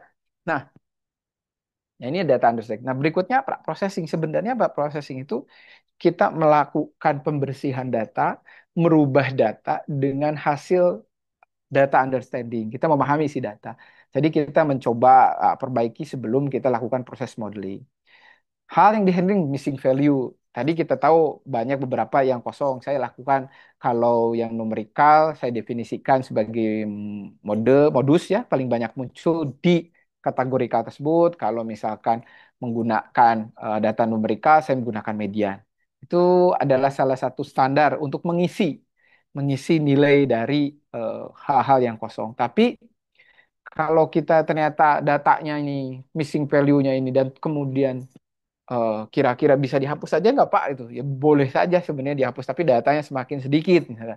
Artinya kita coba menggunakan median. Nah kemarin cara yang digunakan selain median ini kan median ini untuk seluruhan data ada melakukan clustering dulu atau KNN dulu cari data yang lebih mirip dengan data yang kosong itu misalkan data yang kosong itu adalah baris ke-10 maka saya lakukan KNN untuk melihat algoritma KNN data ini mirip dengan beberapa data. Ambil 10 aja.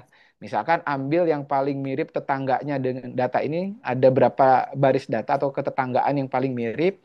Misalkan 10 saya ambil. maka saya rata-ratakan tidak keseluruhan rata-rata dari seluruh data, tetapi dari data 10 data, misalkan ya 10 data dari hasil proses KNN, misalkan. Seperti itu. Jadi ini adalah salah satu teknik aja. Kalau apa namanya itu yang saya contohkan sekarang itu adalah ngambil dari keseluruhan data. Tapi kalau menggunakan KNN bisa jadi ambil top K-nya, misalkan tetangganya paling minimal ngambil 10 tetangganya, berarti rata-ratanya dari 10 tetangga yang paling mirip dengan data tersebut. Itu menggunakan algoritma KNN. Nah, ini cara untuk handling missing value. Jadi ini salah satunya dengan median. Jadi simpelnya, jadi misalkan ada numerical, kemudian eh, dari sisi code ya, ini numerical, kemudian lakukan cek ada berapa missing value-nya. Jika di baris tersebut, jadi di kolom tersebut ada missing value, maka saya lakukan median. Yang kosong-kosong itu diganti oleh median. Jadi ngambil dari data frame processed, kolom apa, dicari mediannya, kemudian mediannya diisi. Dari kolom ini di fill NA menggunakan yang apa kosong-kosong tadi digunakan mediannya. Nah, begitu juga dengan yang kategorikal, saya menggunakan modus di sini. Jadi modusnya, ya ini ya, modus yang paling banyak muncul. Modus, menggunakan modus, kemudian diisi dengan menggunakan modul file modus. Oke, nah berikutnya saya handling encoding sebenarnya. Pada dasarnya sih sebenarnya ini sudah kategorikal yang sifatnya encoding semua. Sebenarnya sih awalnya udah encoding. Jadi sebenarnya sudah angkanya dalam bentuk encoding semua. Dari data dari awal juga sudah misalkan jenis kelamin sudah 1 0 dan sebagainya. Tapi kita mau pastikan semuanya dalam bentuk unik nilai. Ya, saya cek apakah semuanya udah dalam bentuk unik nilai. Encodingnya ya ternyata udah didefinisikan encoding semua untuk yang saya. Nah, berikutnya adalah scaling atau standardization apa namanya itu eh, apa tuh discretization atau scaling. Tujuan scaling ini adalah menormalisasi saja sebenarnya, tidak biar tidak terlalu jauh sebaran datanya.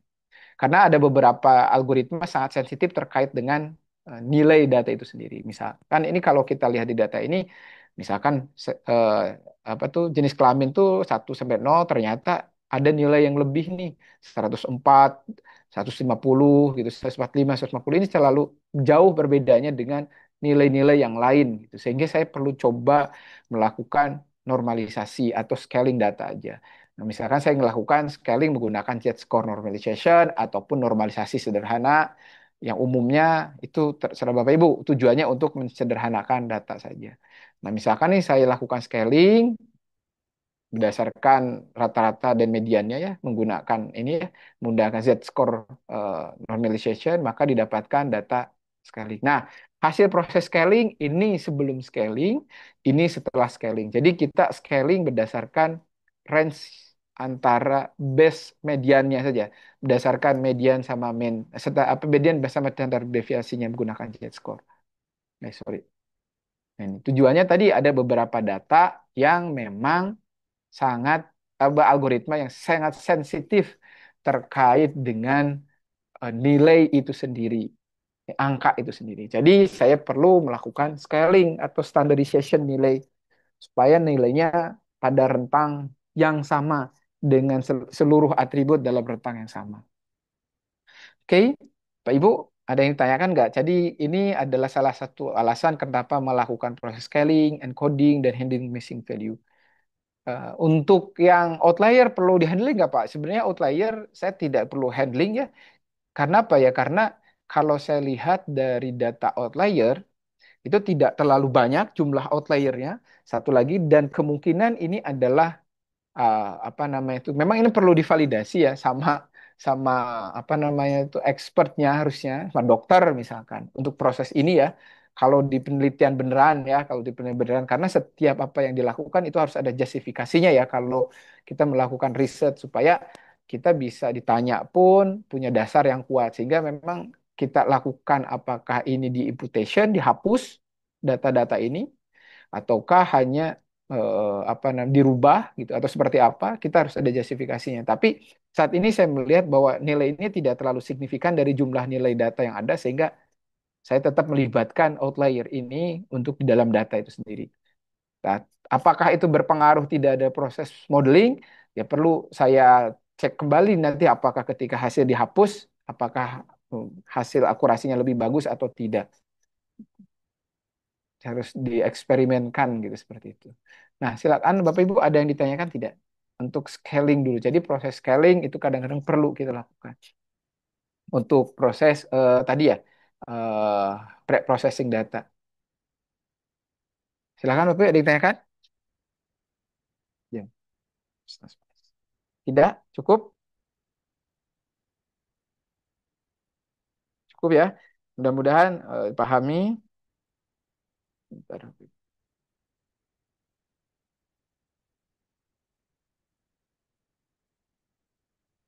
Nah, proses pemilihan model. Nah, pemilihan model itu tergantung pada tas yang akan kita gunakan.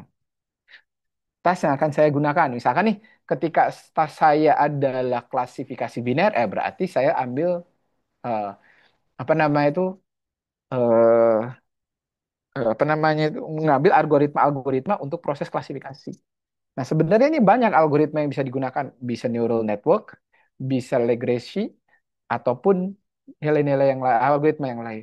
Misalkan untuk regresi, regresi kan untuk memprediksi nilai kontinu, benar sih regresi bisa memprediksi kontinu, tapi saya menggunakan yang namanya ada regresi logistik regression. Jadi nilainya bukan kontinu, tetapi mengubah dari nilai kontinu ke nilai diskrit.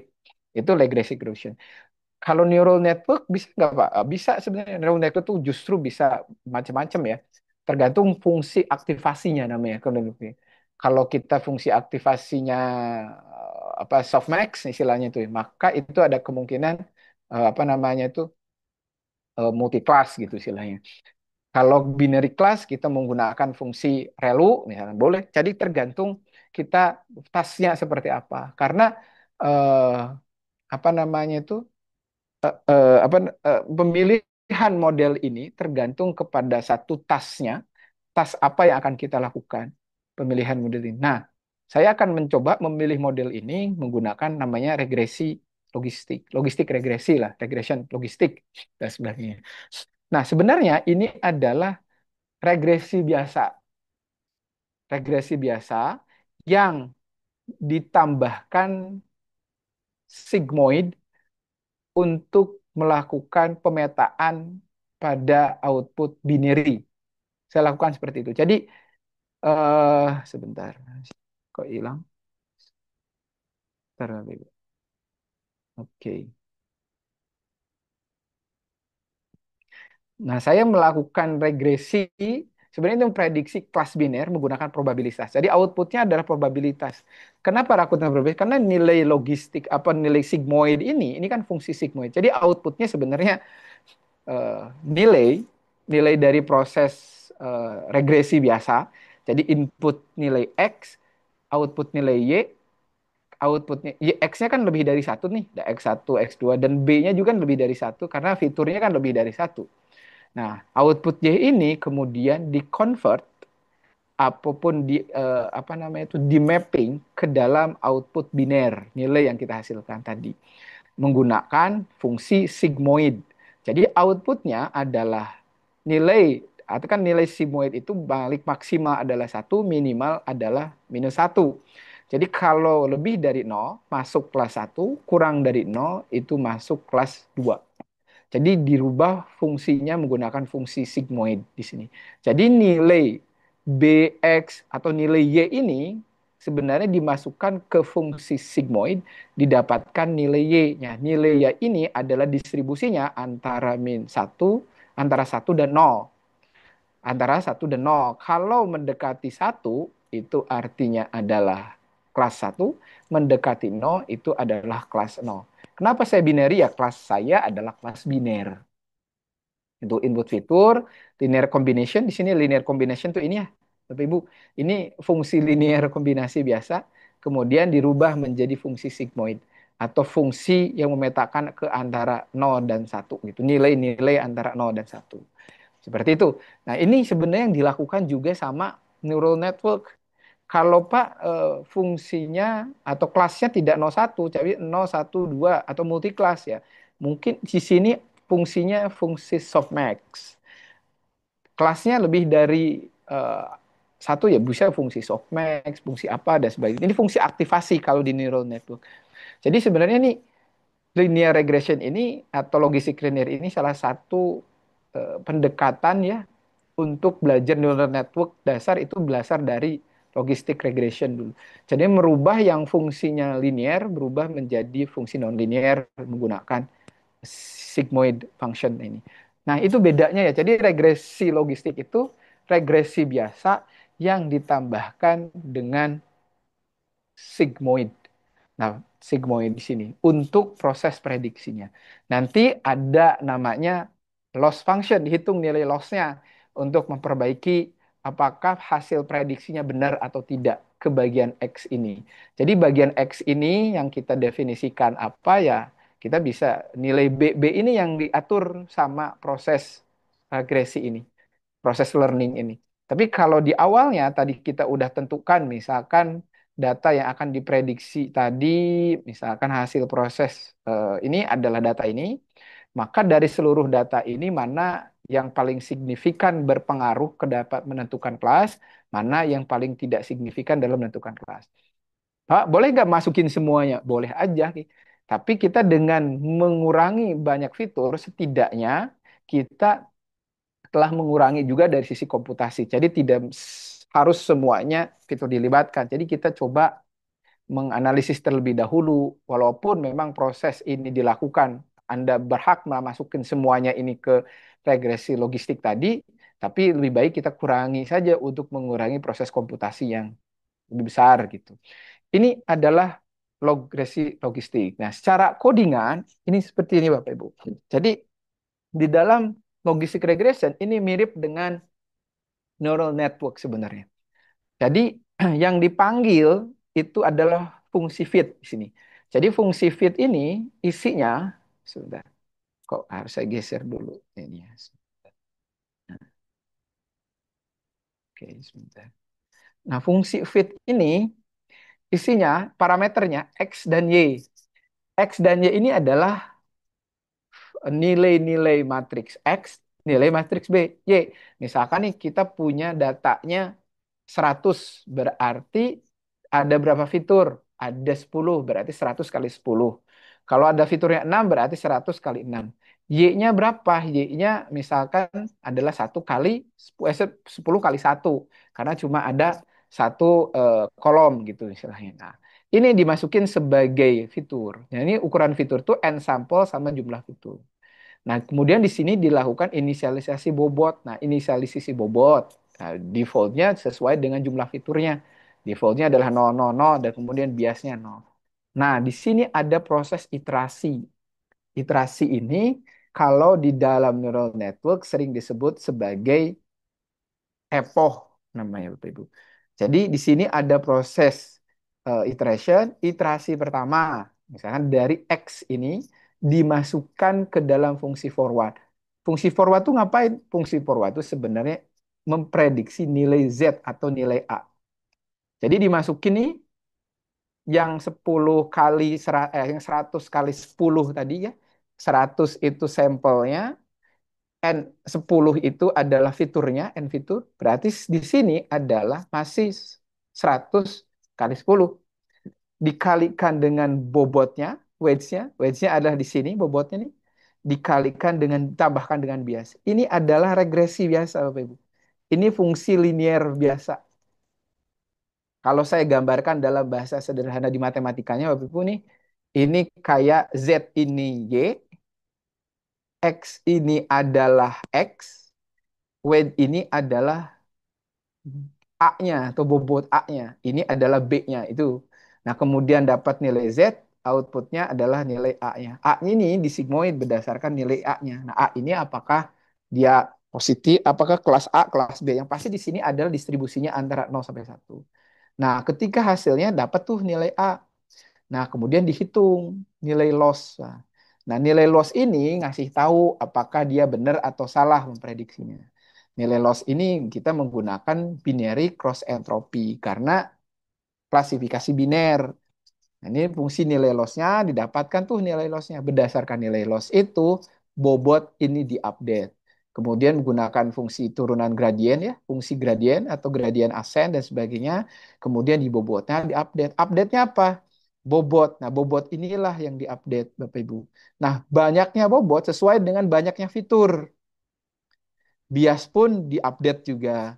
Banyaknya bias sebanyak dengan jumlahnya fitur juga. Biasnya defaultnya 01 biasnya. Nah, ini di sini proses bias update bias. Nah, proses update bias ini, update bobot ini sebenarnya menyesuaikan dari 10 fitur ini mana yang paling berpengaruh dalam prediksi nilai A ini. Nah, secara algoritma, bukan algoritma, secara flow ini mirip dengan neural net logistic regression itu sendiri. Nah, kemudian fungsi sigmoidnya ya memetakan nilai X yang diprediksi, Z diprediksi ke dalam rentang 0 sampai 1.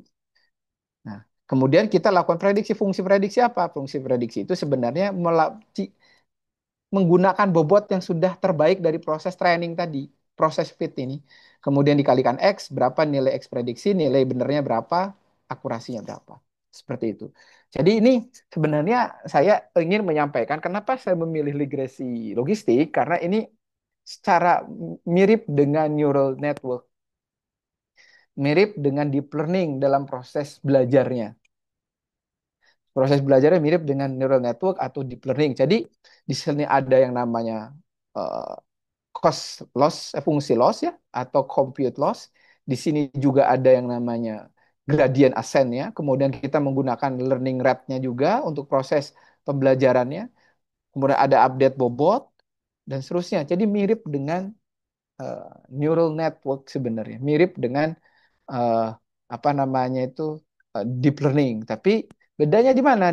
Di bedanya adalah proses ini kalau di deep learning lebih dari satu karena ada di dalamnya proses hasil dari proses ini dijadiin inputan untuk hidden layer berikutnya, untuk inputan untuk proses berikutnya dan seterusnya. Tidak hanya satu layer seperti ini. Nah, ini adalah logistic regression yang saya gunakan. Jadi logistic regression ya sebenarnya fungsi linear biasa untuk mendefinisikan masukan ke kelas A atau ke kelas B karena di bidang binary itu sendiri. Nah, itu saya perkenalkan di sini saya menggunakan logistic regression. Nah, di Ibu mungkin menggunakan teknik yang lain dipersilahkan, model yang lain dipersilahkan. Seperti itu. Nah, ada yang ditanyakan terlebih dahulu Bapak Ibu? Karena pemilihan model ini isinya saya ingin menyampaikan bagaimana algoritma dari model itu bekerja dalam melakukan training. Jadi kadang-kadang nih, kadang-kadang ya kekurangannya zaman sekarang Bapak Ibu ya. Misalkan nih kita ke mahasiswa gitu. Karena saya selalu selalu diajarin sama guru saya gitu ya istilahnya atau dosen saya misalkan kita harus tahu secara detail apa yang memang dikerjakan. Tujuannya apa ya? Tujuannya ya sekarang kan berbeda dengan zaman dulu kita S1 gitu Ibu ya. Di mana yang memang kita belajar itu berdasarkan textbook. Kalau sekarang internet cukup banyak, kadang-kadang copy paste itu kemana kemana tahu isinya itu apa gitu.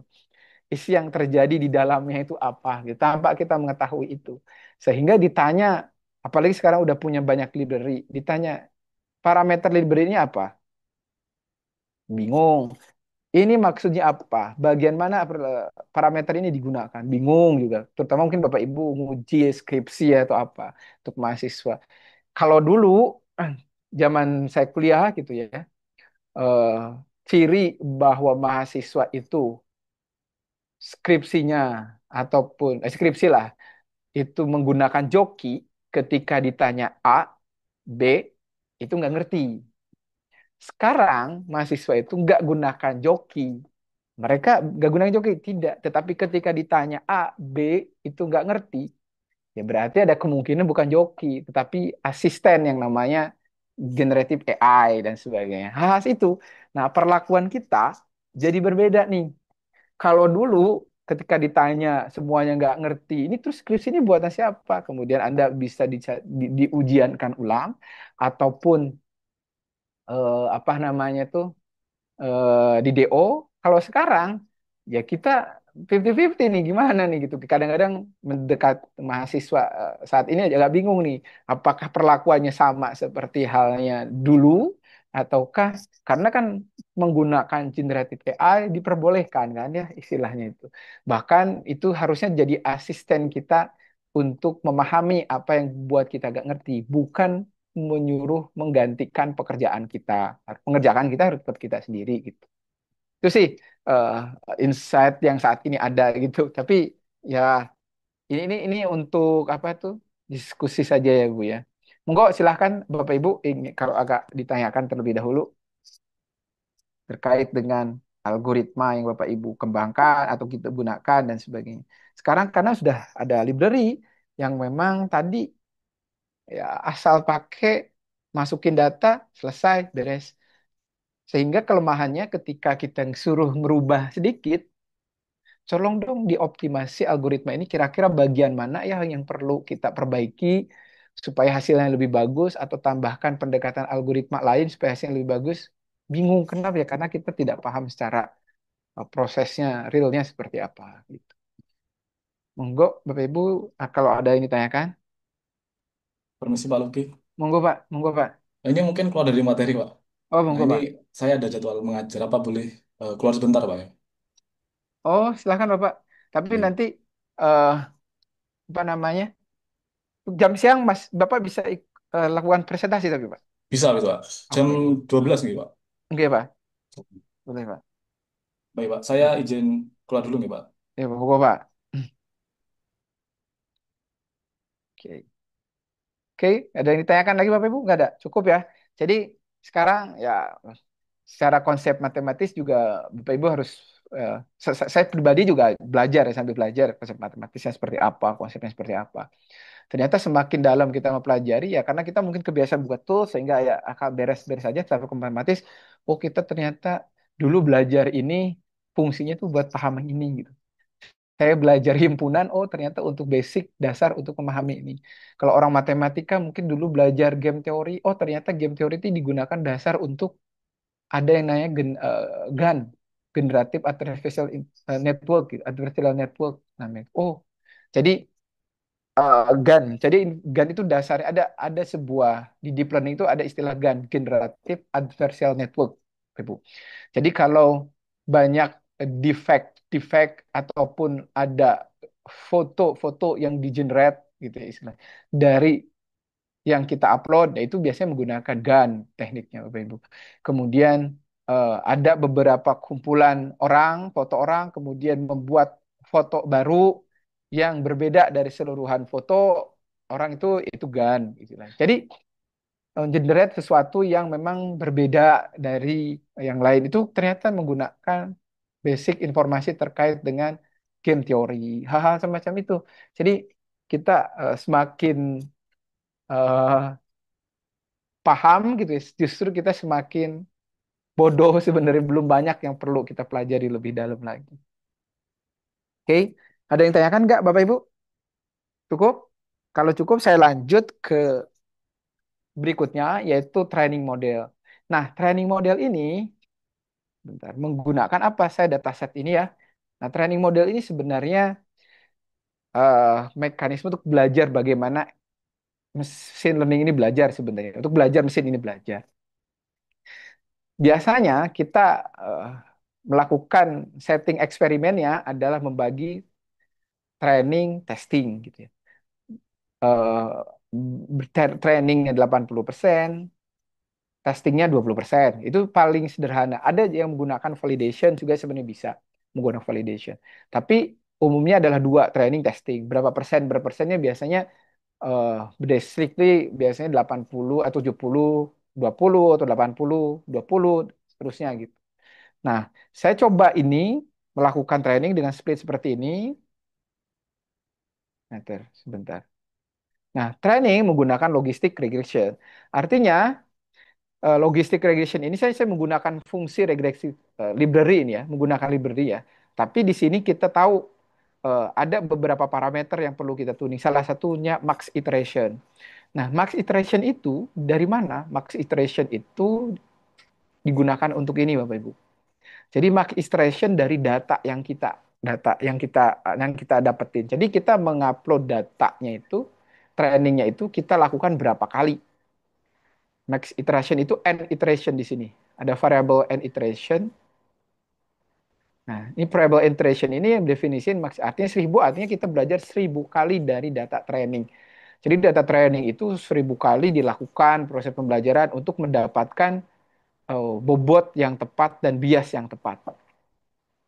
Nah, max iteration kalau di deep learning sama seperti epoch. Nah, namun di sini di logistic regression X yang dimasukin itu semuanya, tidak per batch. Kalau X yang dimasukin di sini semuanya. Jadi eh, tidak dibagi-bagi per batch, tidak berbagi per batch itu dalam artian begini. Kalau ada 100, ya dimasukin semuanya nih 100 untuk di train. Satu iterasi itu 100. Nah, kalau di machine learning atau batch size atau di dalam deep learning atau neural network ada istilah batch size. Batch size ini tidak semuanya 100 tapi per batch. Satu batchnya berapa? Misalkan satu batchnya adalah 64. Kalau misalkan nih kita definisikan batchnya jadi bagi misalkan 10. Ya, berarti satu X ini berarti 10-10. 10 belajar, 10 belajar hasilnya gimana, 10 belajar hitung lossnya. Jadi 10-10, tidak selalu semuanya. Nah, bedanya seperti apa? Kalau kita ngitung semuanya, sebenarnya dari sisi komputasinya langsung ya. Tetapi dari sisi detail si mesin itu belajar, itu tidak bertahap. Jadi semuanya langsung pelajari semuanya. Tadi dia pelajari harusnya per batch, satu bagian, satu bagian, satu bagian. Jadi akan menghasilkan nilai akurasi yang lebih bagus dibandingkan kita langsung semuanya kita belajar. Jadi batch ini belajar, diupdate. Jadi proses update bobotnya itu juga bertahap. Jadi proses update-nya juga bertahap, tidak langsung keseluruhan satu kali update bobot gitu berdasarkan iterasi ini. Nah, ini berarti di dalam logistic regression ada beberapa parameter. Ini adalah parameter optimation-nya, Bapak Ibu. Jadi ketika kita belajar sebuah algoritma untuk proses mengembangkan model, nah itu ada optimasi. Optimasi itu apa? Sebenarnya optimasi itu adalah eh, apa sih namanya itu kombinasi hiperparameter atau parameter mana saja yang baik. Yang akan diinputi oleh kita adalah learning rate sama jumlah iteration. Jadi nanti untuk learning rate itu misalkan ada kombinasinya yang kita lakukan. Misalkan learning rate-nya 10, learning rate 0,1, 0,2, 0,3 dan seterusnya. Nah, kemudian kita punya kombinasi iterasinya 100, 1000, 10.000 misalkan. Nah, mana kombinasi yang paling tepat untuk menghasilkan akurasi yang paling bagus menggunakan regresi, logistik regresi. Nah, begitu juga dengan model yang lain, itu juga ada kombinasi parameter juga yang kita inputkan, sehingga nanti kita dapat tuh model terbaik dengan kombinasi per parameter yang berapa gitu. Nah, makanya di sini kalau saya lakukan regresi logistik, di sini ada max iteration. Nah, random state ini apa? Nah, random set ini adalah nilai untuk mendefinisikan supaya proses training itu konsisten. Ada random state itu. Random state, ada seed number itu sama. Jadi kadang-kadang gini Bapak Ibu ya. Saya training di komputer saya dengan data yang sama, kemudian training dengan komputer Bapak Ibu dengan data yang sama, algoritma yang sama dan semuanya, kadang-kadang kok hasilnya berbeda. Kok apa yang menyebabkan berbeda? Adalah bagian sini kadang-kadang. Bagian mana? Kalau di logistik ada bagian inisialisasi bobot. Ataupun kalau di sini mungkin pakai zero ya. Ada beberapa yang inisialisasi bobot itu tidak zero, tapi inisialisasi bobotnya adalah random. Nah, supaya konsisten nilai inisialisasi bobot ini, itu menggunakan yang namanya random state. Jadi random state itu sama. Jadi ketika Bapak Ibu menjalankan di komputer saya, di komputer Bapak Ibu dengan kode yang sama, harusnya akurasinya sama. Karena nilai random state-nya sama. Kecuali Bapak Ibu merubah nilai random state-nya. Atau tidak mendefinisikan random state-nya itu berapa. Ada kemungkinan nanti akurasinya akan berbeda di training Bapak Ibu sama di training saya akan akurasinya berbeda. Dan sebab itu beberapa di model machine learning, baik itu machine learning, deep learning, bagian atas code itu sebelum training itu didefinisikan yang namanya random state atau yang namanya seed number namanya itu. SIM number. Jadi itu adalah hal yang perlu Bapak Ibu lakukan. Jadi ketika kita melakukan training, hal yang perlu kita definisikan salah satunya adalah mendefinisikan random state ataupun seed number-nya supaya sama. Ini terjadi ketika beberapa, misalkan nih Bapak Ibu baca paper A misalkan. Di paper A ini akurasinya, codingannya, hasil akurasinya 80%, 83% misalkan. Nah, si paper AI ini juga itu ngasih code-nya di GitHub ya. Nah, coba saya running ulang code tersebut. Nah, di bagian atas kode itu tidak ada seed number, tapi pas saya training ulang kok akurasinya jadi 80%, beda. Ada kemungkinan settingan environment-nya itu berbeda. Salah satunya adalah random state ini atau random state. Apa tuh seed number ini. Nah, dari sini saya coba nih dari hasil apa namanya itu training pembagian ini ya split ini 0,2% untuk testing ya dengan random state yang sama nih 42. Jadi random state untuk training sama random state untuk pembagian data itu sama. Nah, tujuannya apa? Ya tadi biar sama gitu. Kenapa ini kan nge-split ini kan sebenarnya ngambilnya acak ya. Supaya acaknya itu sama, kita definisiin random state-nya harusnya sama. Jadi kalau random state-nya ini dirubah-rubah sama Bapak Ibu, itu akan nilai yang akan masuk ke X training, Y training, Y test, Y training itu akan berbeda. Kalau random state-nya sama, itu akan konsisten. Yang dimasukin raw datanya juga akan sama. Baik itu di komputer saya ataupun di komputer Ibu, Bapak Ibu semua. Nah, kemudian dilakukan training, ya sudah kita lakukan training. Biasanya kita tunggu aja berapa trainingnya lamanya. Nah, outputnya apa? Nah, sebenarnya di logresi ditanya nih, Bapak misalkan ke mahasiswa atau Bapak Ibu, eh, apa hasil dari regresi logistik regression ini? Model. Ya. Modelnya itu apa isinya sih? Nah, biasanya kan kita bertanya seperti itu. Isinya apa model itu? Ya model, Bapak Ibu. Ya, isinya apa? Enggak. Isinya ya model kadang-kadang. Eh, enggak, model itu bisa berupa probabilistik, bisa berupa rule. Kalau logistic regression apa outputnya? Outputnya model, ya iya model. Isinya apa? Nah, isi output regresi itu adalah hasil trainingnya adalah apa? Bobot dan bias. Jadi hasil dari disebut sebagai model di dalam logistic regression adalah bobot dan bias yang sesuai dengan data training. Nantinya bobot dan bias ini digunakan di data testing di sini Bapak Ibu dan di sini. Sehingga ketika X yang baru masuk diprediksi nilai X prediksinya berapa. Kemudian Y prediksinya berapa. Y hat, Y prediksi kemudian masuk kelas apa. Sama atau tidak dengan ground truth dengan data yang sebenarnya itu yang disebut sebagai menghitung akurasinya, evaluasi dari model. Jadi model logistik regresi isinya adalah bobot dan bias. Jadi kalau Bapak Ibu semuanya nih fit disimpan dalam sebuah file data ini, variabel ini isinya apa nih? Isinya adalah bobot dan bias isinya. Jadi kembalian dari regresi regression itu sebentar. Sebentar dari data ini adalah bobot dan bias nih, bobot dan bias. Hasil fit ini adalah bobot dan bias. Oke, jadi bobot dan bias ini bisa disimpan di file. File ini kemudian diupload ke hostingan, dijadikan production dan sebagainya. Nah, ketika ada input X training scaled, test training scaled, bagaimana prediksinya, hasil akurasinya. Tuh, Bapak Ibu, mungkin bisa dipahami terkait dengan model training. Nah, proses training pun, Ibu nih, Ada yang di split seperti ini, ada yang melakukan cross validation.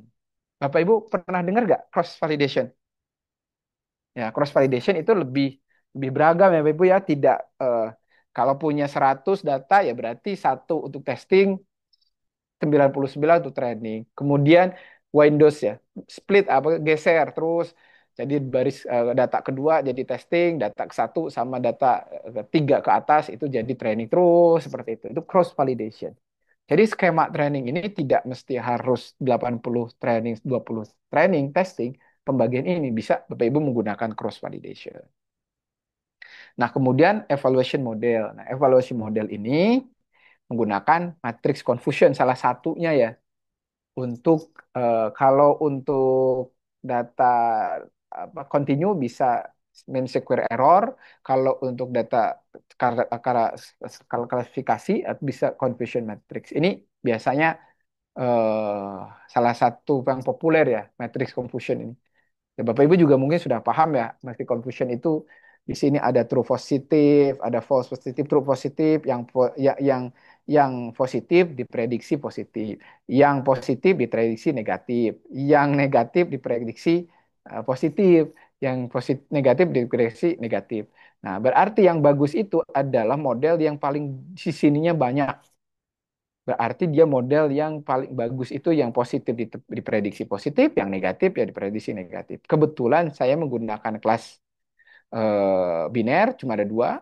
Kalau ada tiga ya sama ya, tiga kelasnya. Di sini ada tiga. Kalau empat, tambahin juga di sini ada empat, dan seterusnya. Kalau kita menggunakan matrix confusion. Nah ini contohnya matrix confusion ya, prediksi kucing, realnya juga kucing gambarnya ada 6, prediksi apa namanya itu anjing, di realnya adalah anjing juga ada 11.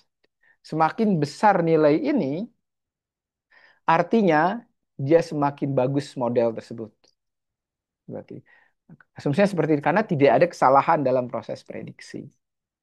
Artinya 6 itu dari mana? Di raw datanya Bapak Ibu. Jadi ini ngobrolin raw data ya. Jadi ada 6 raw data yang diprediksi kucing dan diprediksi juga kucing. Ada 11 raw data yang diprediksi anjing dan di realnya juga memang anjing. Dan ada kesalahan prediksi di sini.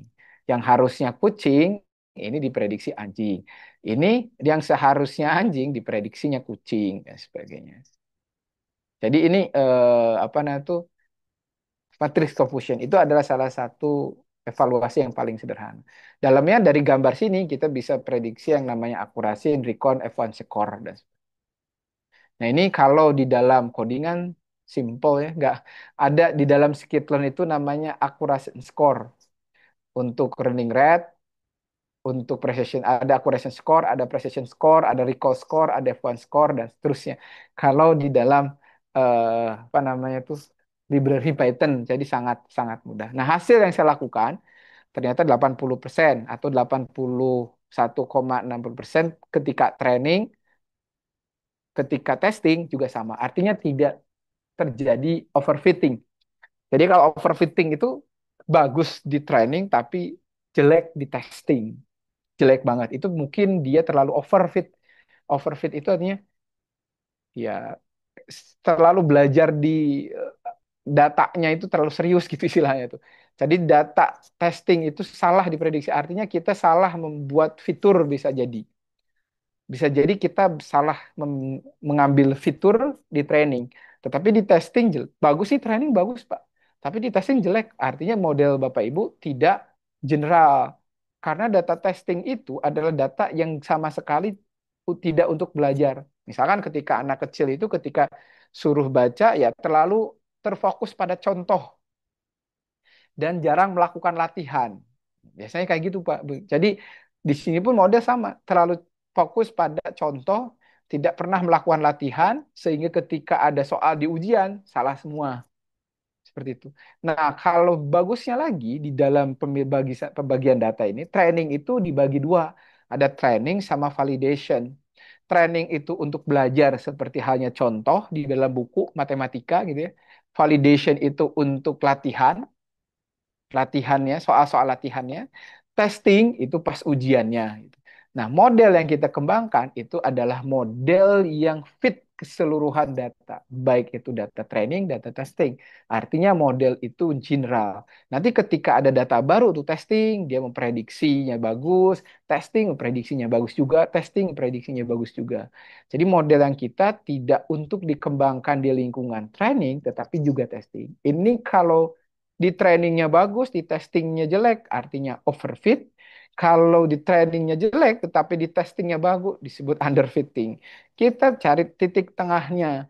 Bagus di training dan bagus di testing. Pak, tapi di training juga, trainingnya cuma 50%, Pak. Di testingnya juga 50%.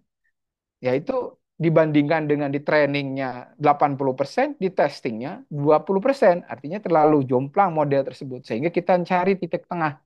Mungkin itu lebih bagus, relatif bagus Pak, 50%-an, ya tidak masalah. Model itu bukan berarti model itu harus akurasinya tinggi ya.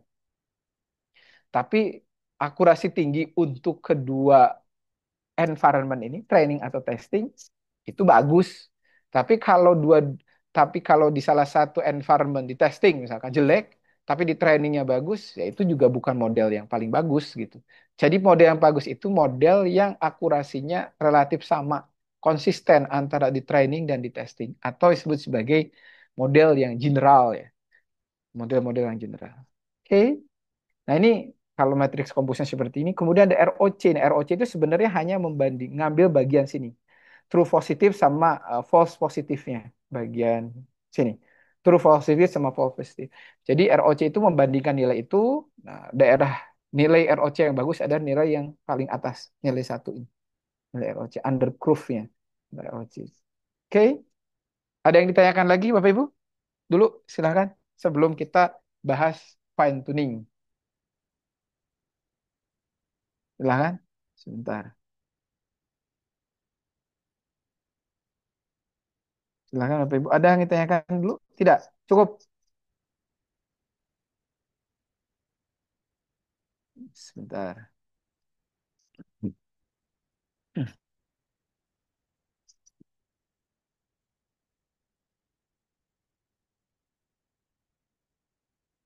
Oke.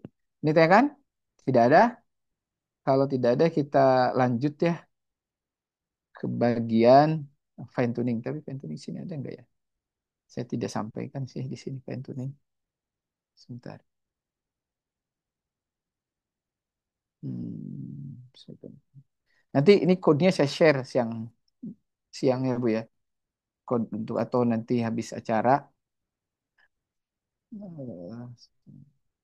Nanti sesi jam 1 adalah mencoba simulasi untuk proses apa namanya itu simulasi proses tadi proses ujiannya Pak Buku. Nah ini matriix Confucius. Nah fine tuning sebenarnya mencari parameter yang baik ya. Jadi saya nggak sempat untuk buat PT-nya, tapi intinya sih fine tuning ini adalah mencari parameter yang baik kombinasi. Jadi kita bisa menggunakan beberapa algoritma, salah satunya grid search namanya itu. Jadi search ini adalah mencari sebenarnya kita juga bisa lakukan manual fine tuning itu Bapak Ibu. Jadi optimasi mana hypermeter kombinasi hyperparameter yang baik. Cuma kalau kalau apa namanya itu tekniknya ada yang namanya teknik grid search, mencari kombinasi parameter fine tuning yang ada gitu. Dan code-nya pun biasanya library-nya ada namanya grid search di Skitlord dan sebagainya. Dan deployment itu mengupload ke apa namanya itu? Mengupload ke hostingan untuk diimplementasikan. Kemudian monitoring dan pemeliharaan. Itu aja mungkin Bapak Ibu ya yang ingin saya sampaikan bahwa nah ini untuk regresi outputnya adalah nilai. Tapi regresi itu bisa juga outputnya adalah kelas juga sih. Itu tergantung fungsi aktivasi di belakang yang kita konversinya. Kemudian ada klasifikasi dan seterusnya ya. Linear regression, ada logistic regression tadi. Saya menggunakan logistic regression untuk proses pembelajaran tadi. Oke, mungkin itu yang bisa saya sampaikan Bapak Ibu ya. Unsupervised, ada Kamin, parameternya jelas nilai K ya. Nilai Kamin misalkan ditentukan dengan jumlah K-nya awal berapa. K-nya berapa yang paling optimal untuk data. Kamis itu kan ngitung jarak ya, Bu. Jadi sangat berpengaruh dalam menentukan titik awal Kamin itu. Jadi Kamin si titik awal datanya mana, centroid awal ini yang paling menentukan. Nah, varian dari Kamin itu adalah mendefinisikan titik awal. Jadi saya juga dulu eh, belajar Cummins ya. Jadi bedanya Cummins plus plus, ada Cummins pilar Cummins, ada pilar apa, banyak algoritma turunan dari Cummins. Yang dioptimasi apa? Yang dioptimasi adalah memilih titik awal. Karena pemilihan titik awal itu berpengaruh dalam seberapa sering kita lakukan learning gitu. Kalau sudah mendekati dari sebuah data, kita menentukan titik awalnya tepat, gitu, dekat dengan sentroid akhir, ya otomatis akan sedikit dan akurasinya akan lebih bagus dibandingkan eh, proses inisialisasi sentroidnya random. Jadi ada beberapa Kamins, itu Kamin plus plus, ada pilar Kamin, ada Kamin apa, itu banyak varian-varian Kamin yang membedakannya adalah mendefinisikan sentroid awal untuk Kamin clustering. Dan itu kan menggunakan fungsi jarak ya. Dan fungsi jaraknya mungkin ada yang riset menggunakan beda-beda nih. Ada Manhattan distance, ada distance apa, rumus rumus jarak juga kan banyak sekali. Ada orang membandingkan itu juga. Nah, tapi banyak paper-paper yang berkontribusi bagus terkait dengan Kamins, yang bahas terkait Kamins, itu biasanya merubah algoritma Cummins dengan menambahkan algoritma lain dalam menentukan sentroid awal. Itu biasanya bisa masuk ke jurnal Q1, Q2, Q3. Itu relatif seperti itu karena kontribusinya dalam hal teknik biasanya, dalam hal metodologi atau teknik algoritma dan sebagainya seperti itu. The hierarchical Cummins, aglomeratif sama apa namanya itu diverse Cummins, dan algoritma-algoritma kami clustering yang lain. DB-scan menggunakan density-nya, kedekatan, kemudian density, dan banyak sekali algoritma-algoritma Cummins yang memang bisa kita gunakan untuk proses pemodelan. Oke, Bapak Ibu, mungkin itu yang bisa saya sampaikan ya Bapak Ibu terkait dengan proses ini, sertifikasi ini. Jadi mungkin sekali lagi mungkin materinya sudah Bapak Ibu dapatkan gitu ya. Hal-hal semacam ini udah sering mungkin belajar di kuliah S1-nya ataupun sekarang di bidang Bapak Ibu yang sedang tekuni gitu ya sebagai dosen ataupun eksperimen yang lain gitu yang mungkin pernah Bapak Ibu lakukan gitu di bidang data mining ini atau di bidang sains data ini ya, komputasi ini. Nah, mungkin itu yang bisa saya sampaikan, Bapak Ibu. Kalau ada yang dipertanyakan atau ditanyakan atau didiskusikan, disilahkan, dipersilahkan. Bapak Ibu, monggo. Cukup? Cukup, Bapak Ibu. Ya, oke. Terima kasih. Saya tutup dulu ya. Mungkin nanti ketemu jam 1. Kita mulai dari eh, Bapak Ibu untuk mempresentasikan kurang lebih berapa menit ya. Nanti ada instruktur, ada form penilaian juga. Saya sih nggak lakukan form penilaian. Nanti itu sebagai apa namanya itu simulasi Bapak Ibu untuk melakukan ujian kompetensi. Yang ujinya nanti eh, apa namanya itu instruktur tutor yang lain, tapi yang diujikan itu sama seperti halnya Bapak Ibu jam 1 ini lakukan. Jadi ini adalah simulasi Bapak Ibu untuk melakukan. Jadi seolah-olah ini Bapak Ibu sudah mempersiapkanlah apa yang akan diujikan nanti, kita diskusikan apa kurangnya apa dan sebagainya. Kalau Bapak Ibu nanti punya asesor yang apa namanya itu yang baik, biasanya tidak terlalu banyak yang dipertanyakan. Tapi kalau ada asesor yang memang tadi lebih detail, bisa jadi ditanya apa ini maksudnya, data ini apa, codingan ini apa, kenapa Bapak Ibu ngambil data ini, hal-hal semacam itu mungkin ada seperti itu. Mungkin saya cukupkan kalau memang tidak ada yang ditanyakan. Mohon maaf kalau ada yang salah itu dari penyampaian atau yang kurang dari sisi penyampaian. Terima kasih semuanya. Saya akhiri. Assalamualaikum warahmatullahi wabarakatuh. Pak, Waalaikumsalam. terima kasih, Pak. Oke, Pak. Terima kasih Pak Luki. Sama-sama, Bapak.